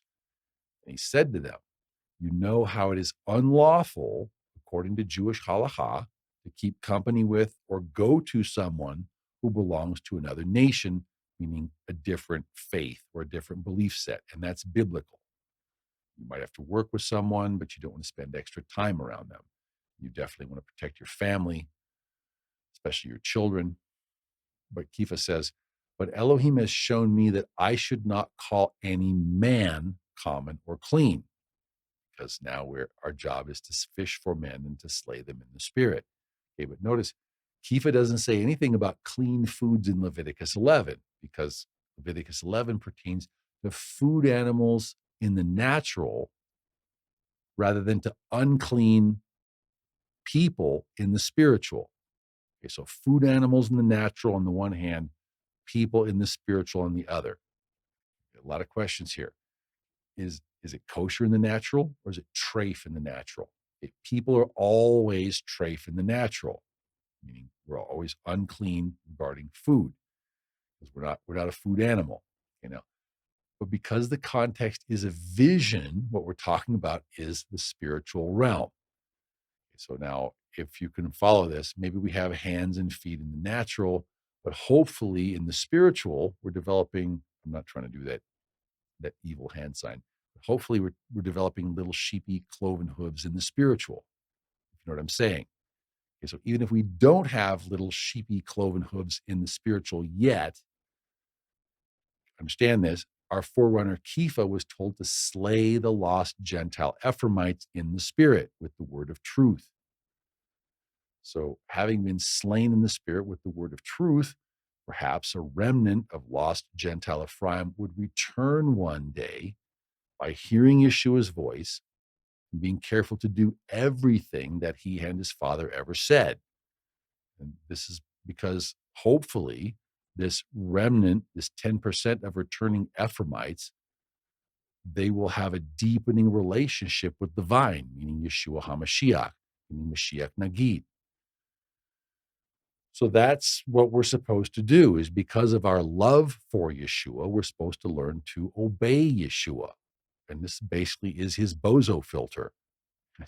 What is the 10% that's going to love me enough to obey me in this stuff? He knows it's difficult to do. It's difficult to do on purpose.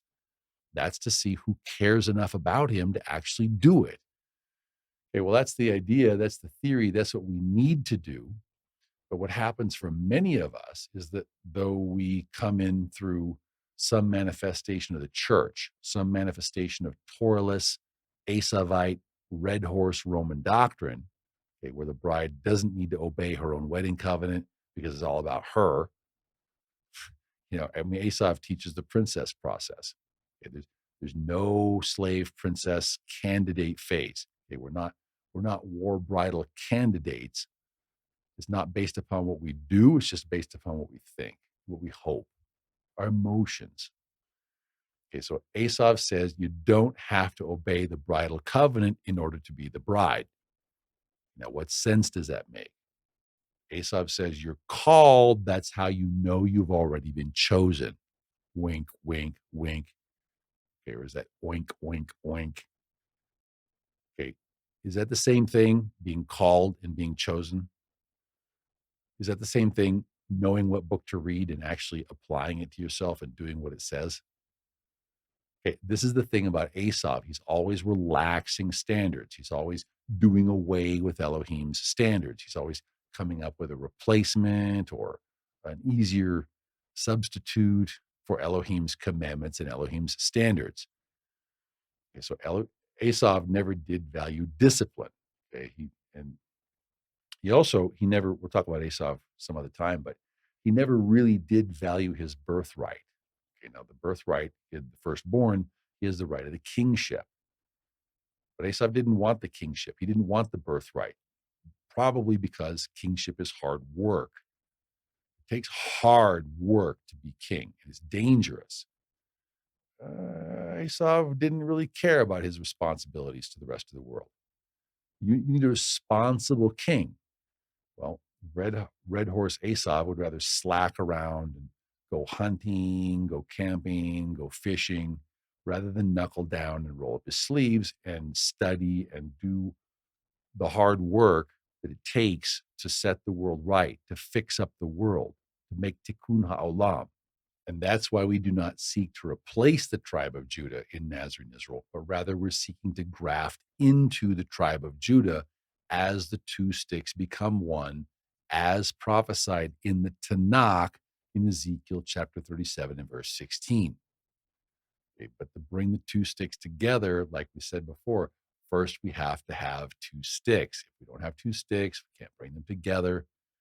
And we're told that the way to build the stick of Joseph is to obey Acts chapter 15. So, just to bring it out again and again, one of the key components of Acts chapter 15 is this principle of maintaining set apart community, set apart fellowship. And it starts with the dining table. Now, again, just for clarity, because I know there's always questions on this, you may have a job out there in the world and you may have to eat with people who have no relationship with Yahweh, or they might even ridicule Yahweh. You want to shield your family from that if you can. If you have to contact these kind of people, the goal is to be fishers of men, but to slay animals in the spirit, animal-like spirits in the spirit, like Shaliach Kifa was told that we should do. So what it takes, brothers, is a focus on the Great Commission, because I've seen there's so many in Ephraim. They're trying to enjoy their lives in the world in Yeshua's name. That's just not what it's about. Okay, we're called to spiritual warfare. We're called to take spiritual animals, so to speak, who are unclean spiritually, and bring them to truth by speaking truth to lies. Okay, are we preaching to the choir when we're sitting around in living rooms eating lunch together and having a Bible study? It's like, Bible studies are good. That's good homework. Okay, but there's just plain more, much, much, much, much, much more to the Great Commission than just homework. The commandment is literally to establish a kingdom for Yeshua in his absence. So it's quite a job, brothers, and we are called to do it. We have to bring the body together on a single foundation of clean common doctrine, and it must be the original doctrine as specified by Jude, verse 3. And a praise report, praise Yahweh, we had someone watching this video. He felt led in the spirit to offer a service that he wants to do for Yeshua. Yahweh led him to offer something. We're going to follow up. We hope to have a positive report for you soon. But praise Yahweh for those of you who are still here. We're talking responsibility, not just blessings. We're talking about our duties and responsibilities before Elohim. I don't know, 40% or something left. 60% are still here. praise Yahweh for those who are still here.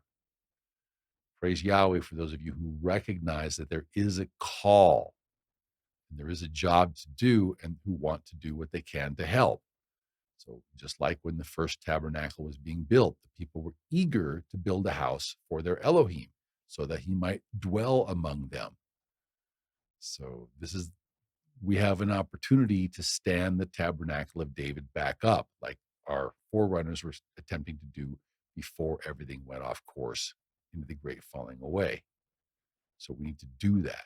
Okay, now dropping down to verse 44, Kepha was speaking to Cornelius and his household, and they could sense that the set apart spirit fell upon all of Cornelius's house who heard the word. Verse 45.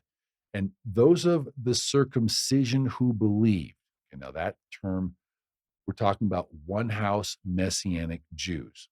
Okay, we're talking like the UCMJ, the MJAA, the UMJC, these other organizations.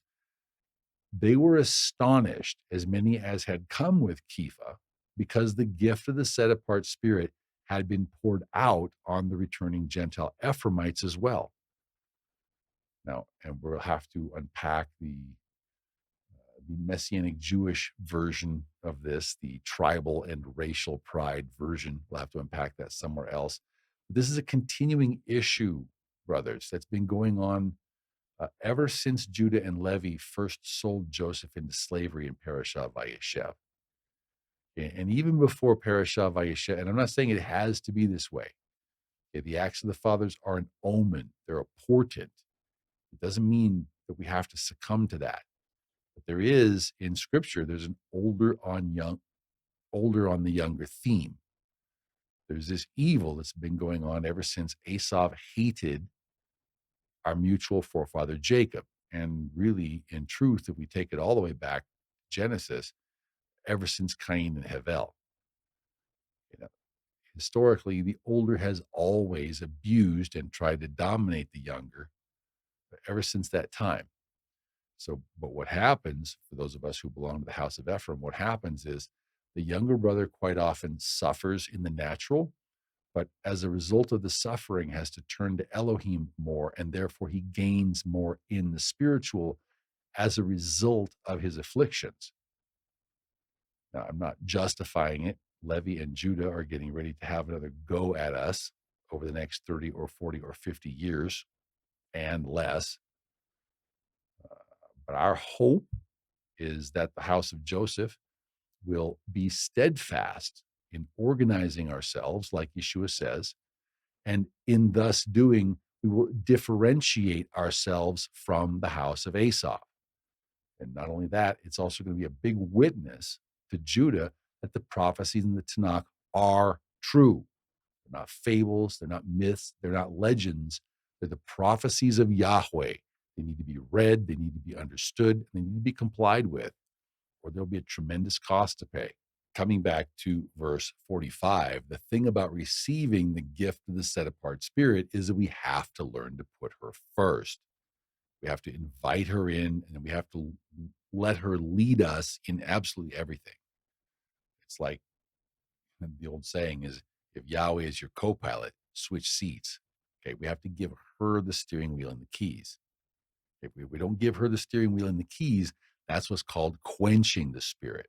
And I personally believe that is the unpardonable sin, because the goal is to have spirit-filled, faith-filled, spirit-submitted believers. And if we don't do that, we're effectively lukewarm.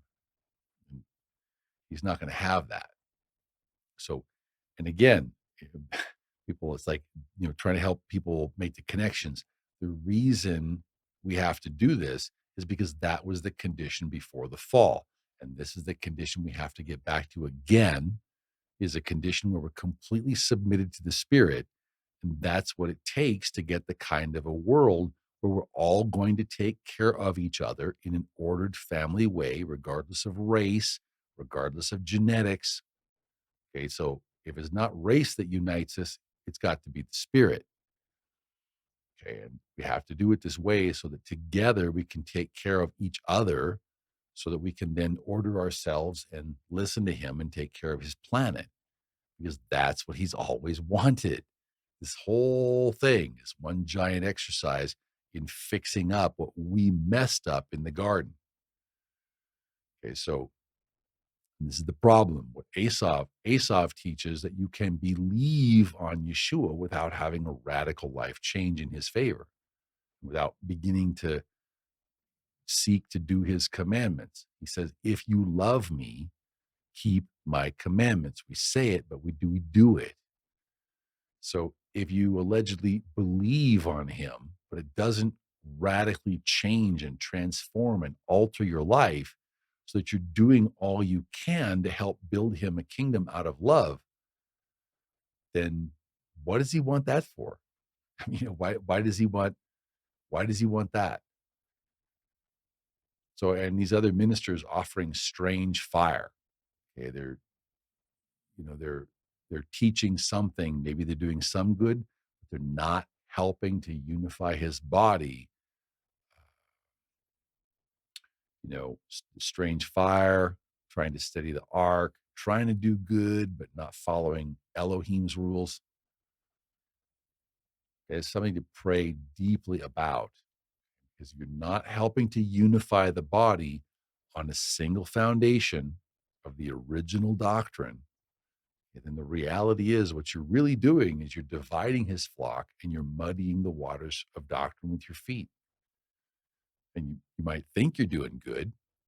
You might think you're doing a good thing, but if you're not gathering together with him according to his words to build on his foundation, for which he is the chief cornerstone, by obeying his halakha, then the reality is you're effectively scattering his flock, because you're building your own flock. You're not building his kingdom. You're a feudal warlord building your own kingdom. Okay, you're not an under shepherd for him. You're a mystery Babylon replacement shepherd. Okay, if you're teaching that this is the halacha of Yeshua, but it's not the halacha of Yeshua, you're effectively doing Esav's work. Okay, and Yahweh doesn't like that. It's something to pray deeply about. Now, pray for our people, brothers. Judah, pray that Ephraim will understand. It's not just reading the Torah. It's not just reading the books. You have to do the books. And Ephraim, pray for Judah, that they'll go back to the original books and be as energetic doing Yahweh's words as they've been in doing their own words. Amen. Now, we don't have time to cover all the important themes that are going on in Acts chapter 11. There's a whole bunch of things going on there. We cover that in more detail in the Nazarene Israel study. We give a full rundown on what's going on in the book of Acts. But the thing is, there's two edges to every sword. The good thing is that the Gentile Ephraimites were starting to come back and graft back into the Jewish root, starting with Cornelius. However, the thing is, if you think about this in spiritual terms, out in the nations, people eat all kinds of nasty things. We eat snails, we eat snakes. And so you get all kinds of nasty spirits. And when you think about the Gentile cultures, they don't typically idolize sheep. Usually they idolize a predator or some kind of a carnivore or raptor of some kind. And plus there's also a lot of cultures that they drink the blood or they eat the blood. So drinking blood, or many cultures make blood sausage. Many cultures have pudding with blood. This is major league uncleanness. Okay, how many of us in the house of Ephraim have eaten pig? Okay, you think about the spiritual correspondence. How many of us used to belong to a predatorial mystery Babylonian culture that practices a substitute for the worship that the Bible commands? And how many of us were just expected to just swallow that doctrine straight down without ruminating, without thinking, without checking the word? Okay, because you make the assumption that what you're doing is what the Bible says to do. You don't bother to check anything out. You don't bother to ruminate. You don't bother to meditate. You don't read Daniel 9 and verse 26. You don't read what Yeshua actually said and make sure you get with it. You know, this is the meaning of spiritual pork. It's just swallowing teaching straight down, just believing whatever we're told, blind faith. Okay, so when Ephraim is told that the dietary laws are no more, that they've been nailed to the cross, and now the bride doesn't need to keep the bridal covenant, okay, do we test that on scripture? Do we ruminate on it? Or what do we do? Okay, so in Acts chapter 11, things were starting to go the wrong way. And this is what we talk about, the great falling away. Things are starting to go the wrong way. Only they look like they're going the right way, but in actuality, they're also going the wrong way. So that is to say that in Acts chapter 11 and verse 26, we see some of the earliest signs of what would be called the great falling away. And what they're falling away from is an Israelite mindset, a Torah keeping mindset. And what we're really saying here, we'll hope to explain this in more detail in the Abraham Accords series. What we're seeing here is the onset of Mystery Babylon. It's more than we can unpack right now in this exact moment. But when we get to the Abraham Accords mega series, we hope to show the grand arc of what's going on in the book of Acts and in all of Scripture, with Yahweh basically conducting spiritual warfare campaign on mankind to help bring us back into submission to Him like it used to be back in the garden and like it used to be at the foot of Mount Sinai, where our forefathers gave their I do's. But it just seems like, brothers, with our people, it just seems like with our forefathers, we just never seem to want to do what Elohim says. We want credit for doing what Elohim says, but we don't really want to do what Elohim says. Really, we want to do what we want to do. We want to chase after what looks good to us, or we think would feel good, or something that would make us feel good about ourselves, instead of remembering that sin crouches by the door and it's our job to rule over it. No matter what the enticements are in the natural world or in the spiritual world, it's our job to obey the commandments of Elohim.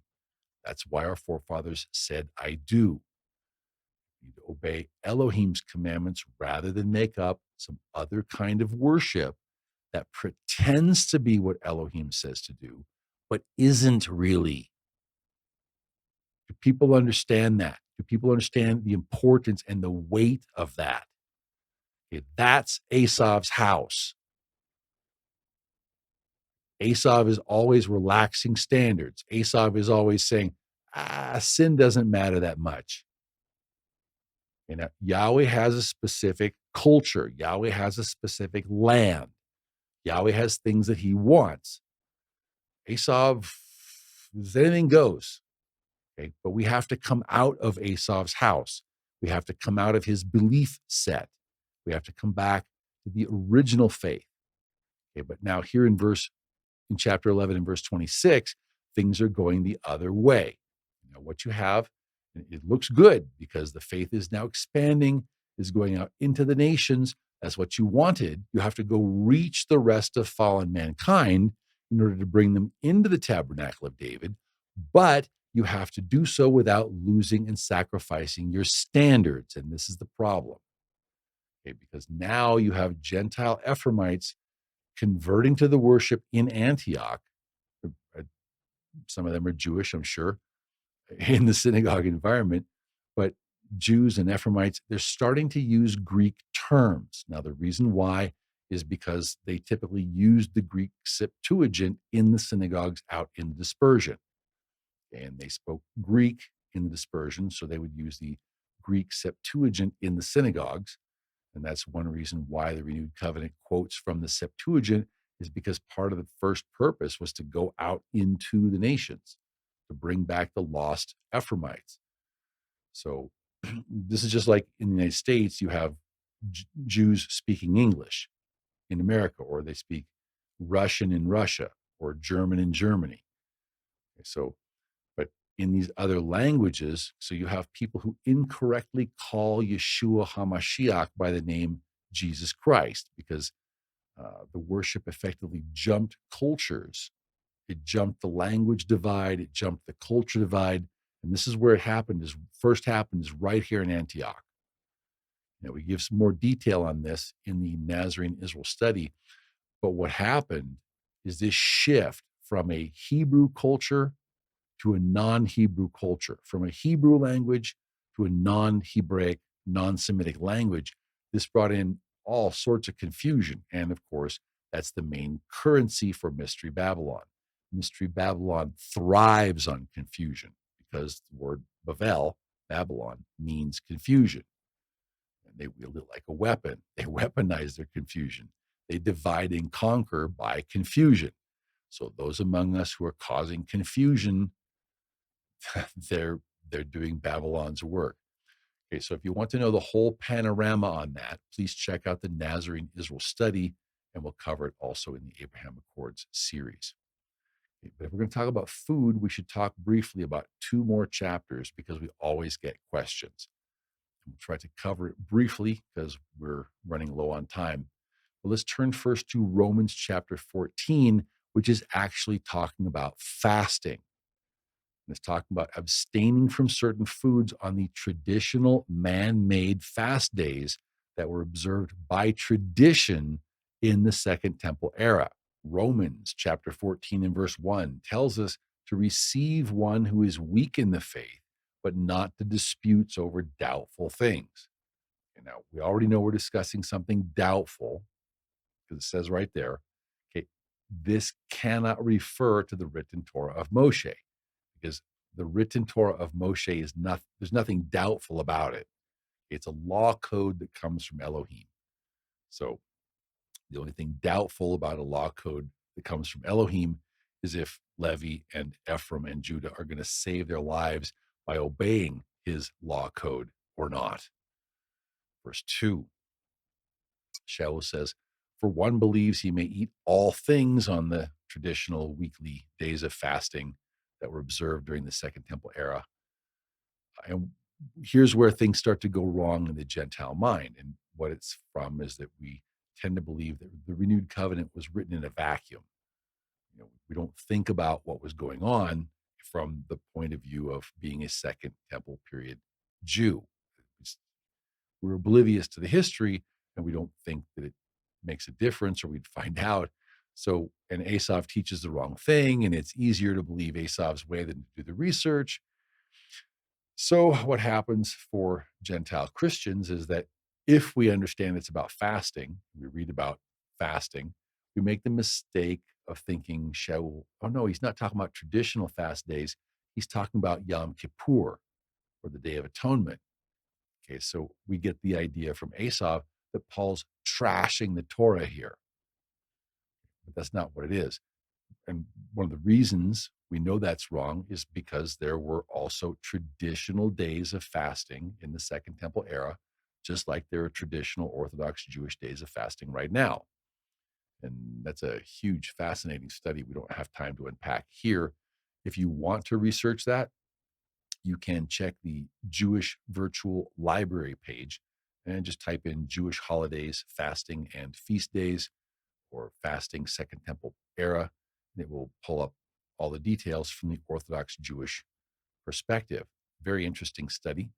But for our purposes, just here, for example, when Yeshua gives us the parable of the Pharisee and the tax collector in Luke chapter 18 and verse 12, what we see in the parable is a tradition-oriented Pharisee, a Zugot-oriented Pharisee. Today, you call him Orthodox Jew. Okay, and Yeshua said that he fasted twice a week. Well, what's that about? There's nothing in the Torah that requires fasting during the week, but in the Second Temple era, some people fasted 1 day a week, others fasted twice a week. It was considered more pious, or they fasted certain hours, and others didn't fast at all. They didn't see it was commanded.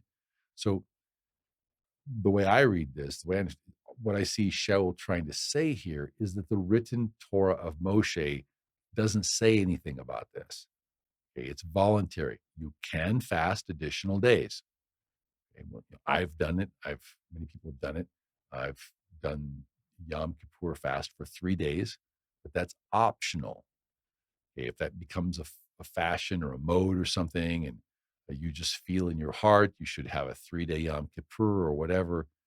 Uh, the main thing, according to Shaul, is that we hear it. Okay, it comes from faith, comes from being in connection with the vine. It's something the vine wants for us. Because if the vine wants something for us, it's not sin. Because whatever is not of faith is sin. If it's of faith, it's good. If it's not of faith, not listening, connected faith, it's not good. Romans 14 and verse 5. One person in the Jewish synagogue esteems one traditional day of fasting to be a higher, holier day because of tradition, whereas another person doesn't place any weight on that tradition, and therefore he esteems every weekday to be alike. Because why? Because the written Torah doesn't make that kind of distinction. And there's a lot we could say here if we had time, but we'll have to tackle it some other place because just we're running low on time. But there's a lot of questions and a lot of objections here. But the main thing we need to grasp, okay, if you don't understand anything else about Romans 14, he's talking about the traditional days of fasting that were observed during the Second Temple era. Okay, so, and Esav is, it's so easy for Esav to use Shaul to try to explain away Elohim. It's easy to do. So we come to Second Kepha or Second Peter chapter 3, starting in verse 15, but we'll pick up in 16. So Shaliach Kepha, Peter, tells us that Shaul is very easy to misunderstand, and that in his day there were many people who did misunderstand the writings of Shaul. Verse 16 tells us that this is because they were untaught and unstable in the written Torah of Moshe and in the prophecies that would later become the Tanakh. They were untaught and therefore unstable. And now that's what happens. Okay, this is what happened. So even before we made the jump in Antioch in Acts 11 and verse 26, there was a shift that went on. You also had Hellenists in the land. And so what we see happening is there's a shift, there's a jump, like the train jumping the tracks, so to speak, from the action-oriented Hebrew language pattern, the disciplined Hebrew language pattern, to a Greco-Roman Babylonian thought-oriented pattern. And we'll talk about this more in Abrahamic Accords. So the problem is because Ephraim is coming out of Esav's house, because Ephraim doesn't want to keep the full Torah. So what you have is a lot of Ephraimites who have lied to themselves. They're deceiving themselves. They've convinced themselves that just so long as they think that they believe Yeshua, they believe Yeshua. And they're reading, they're thinking, but they're not doing anything. Okay, so it passes the test of belief in the Greco-Roman Babylonian thought-oriented pattern. It doesn't pass the acid test in the Hebrew thought pattern because there's no fruit, there's no actions. And again, on the other hand, you also have Judah and Levi who are very active in doing the wrong things and in replacing Elohim's words with their own words. So, we get a lot of questions about what did Shaul mean, particularly Romans 14.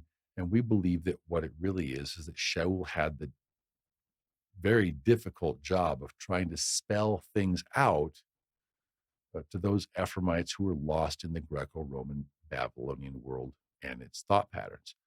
So basically, Shaul had to preach to those who were lost on the far side of the Sambachan River, so to speak.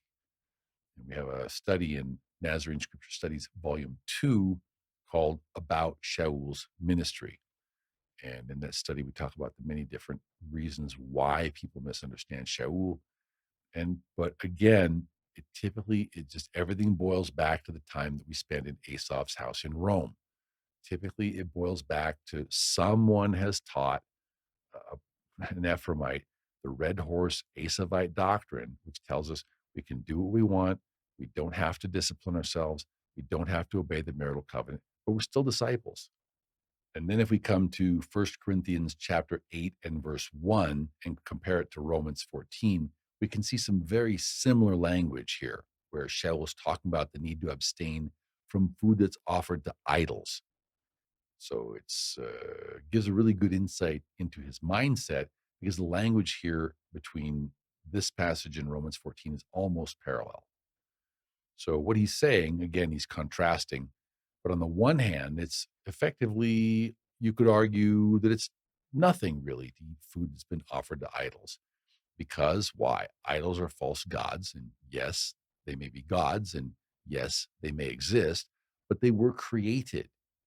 So Elohim effectively has all the power over them. So he is in charge of the divine council. However, on the other hand, it's a terrible, horrible sin to eat food that's been sacrificed to an idol, because not only is it not glorifying and not respectful to Elohim, but you can also very much mislead your brother. You can put a stumbling block in front of your brother. You can cause him to trip and fall. So it's not just a question of eating clean foods in the synagogue environment. And it's also not just a question of eating clean foods in your home or in your set apart community, if you're blessed enough to be in one, but there's also an aspect of keeping clean an unclean world, and also of fishing for men and for slaying the unclean animalistic spirits in other people's hearts, so to speak, by speaking truth to lies, so that those who are lost in the world can repent of their evil, they can submit to the Spirit, they can come back to Elohim through the atoning sacrifice of Messiah Yeshua.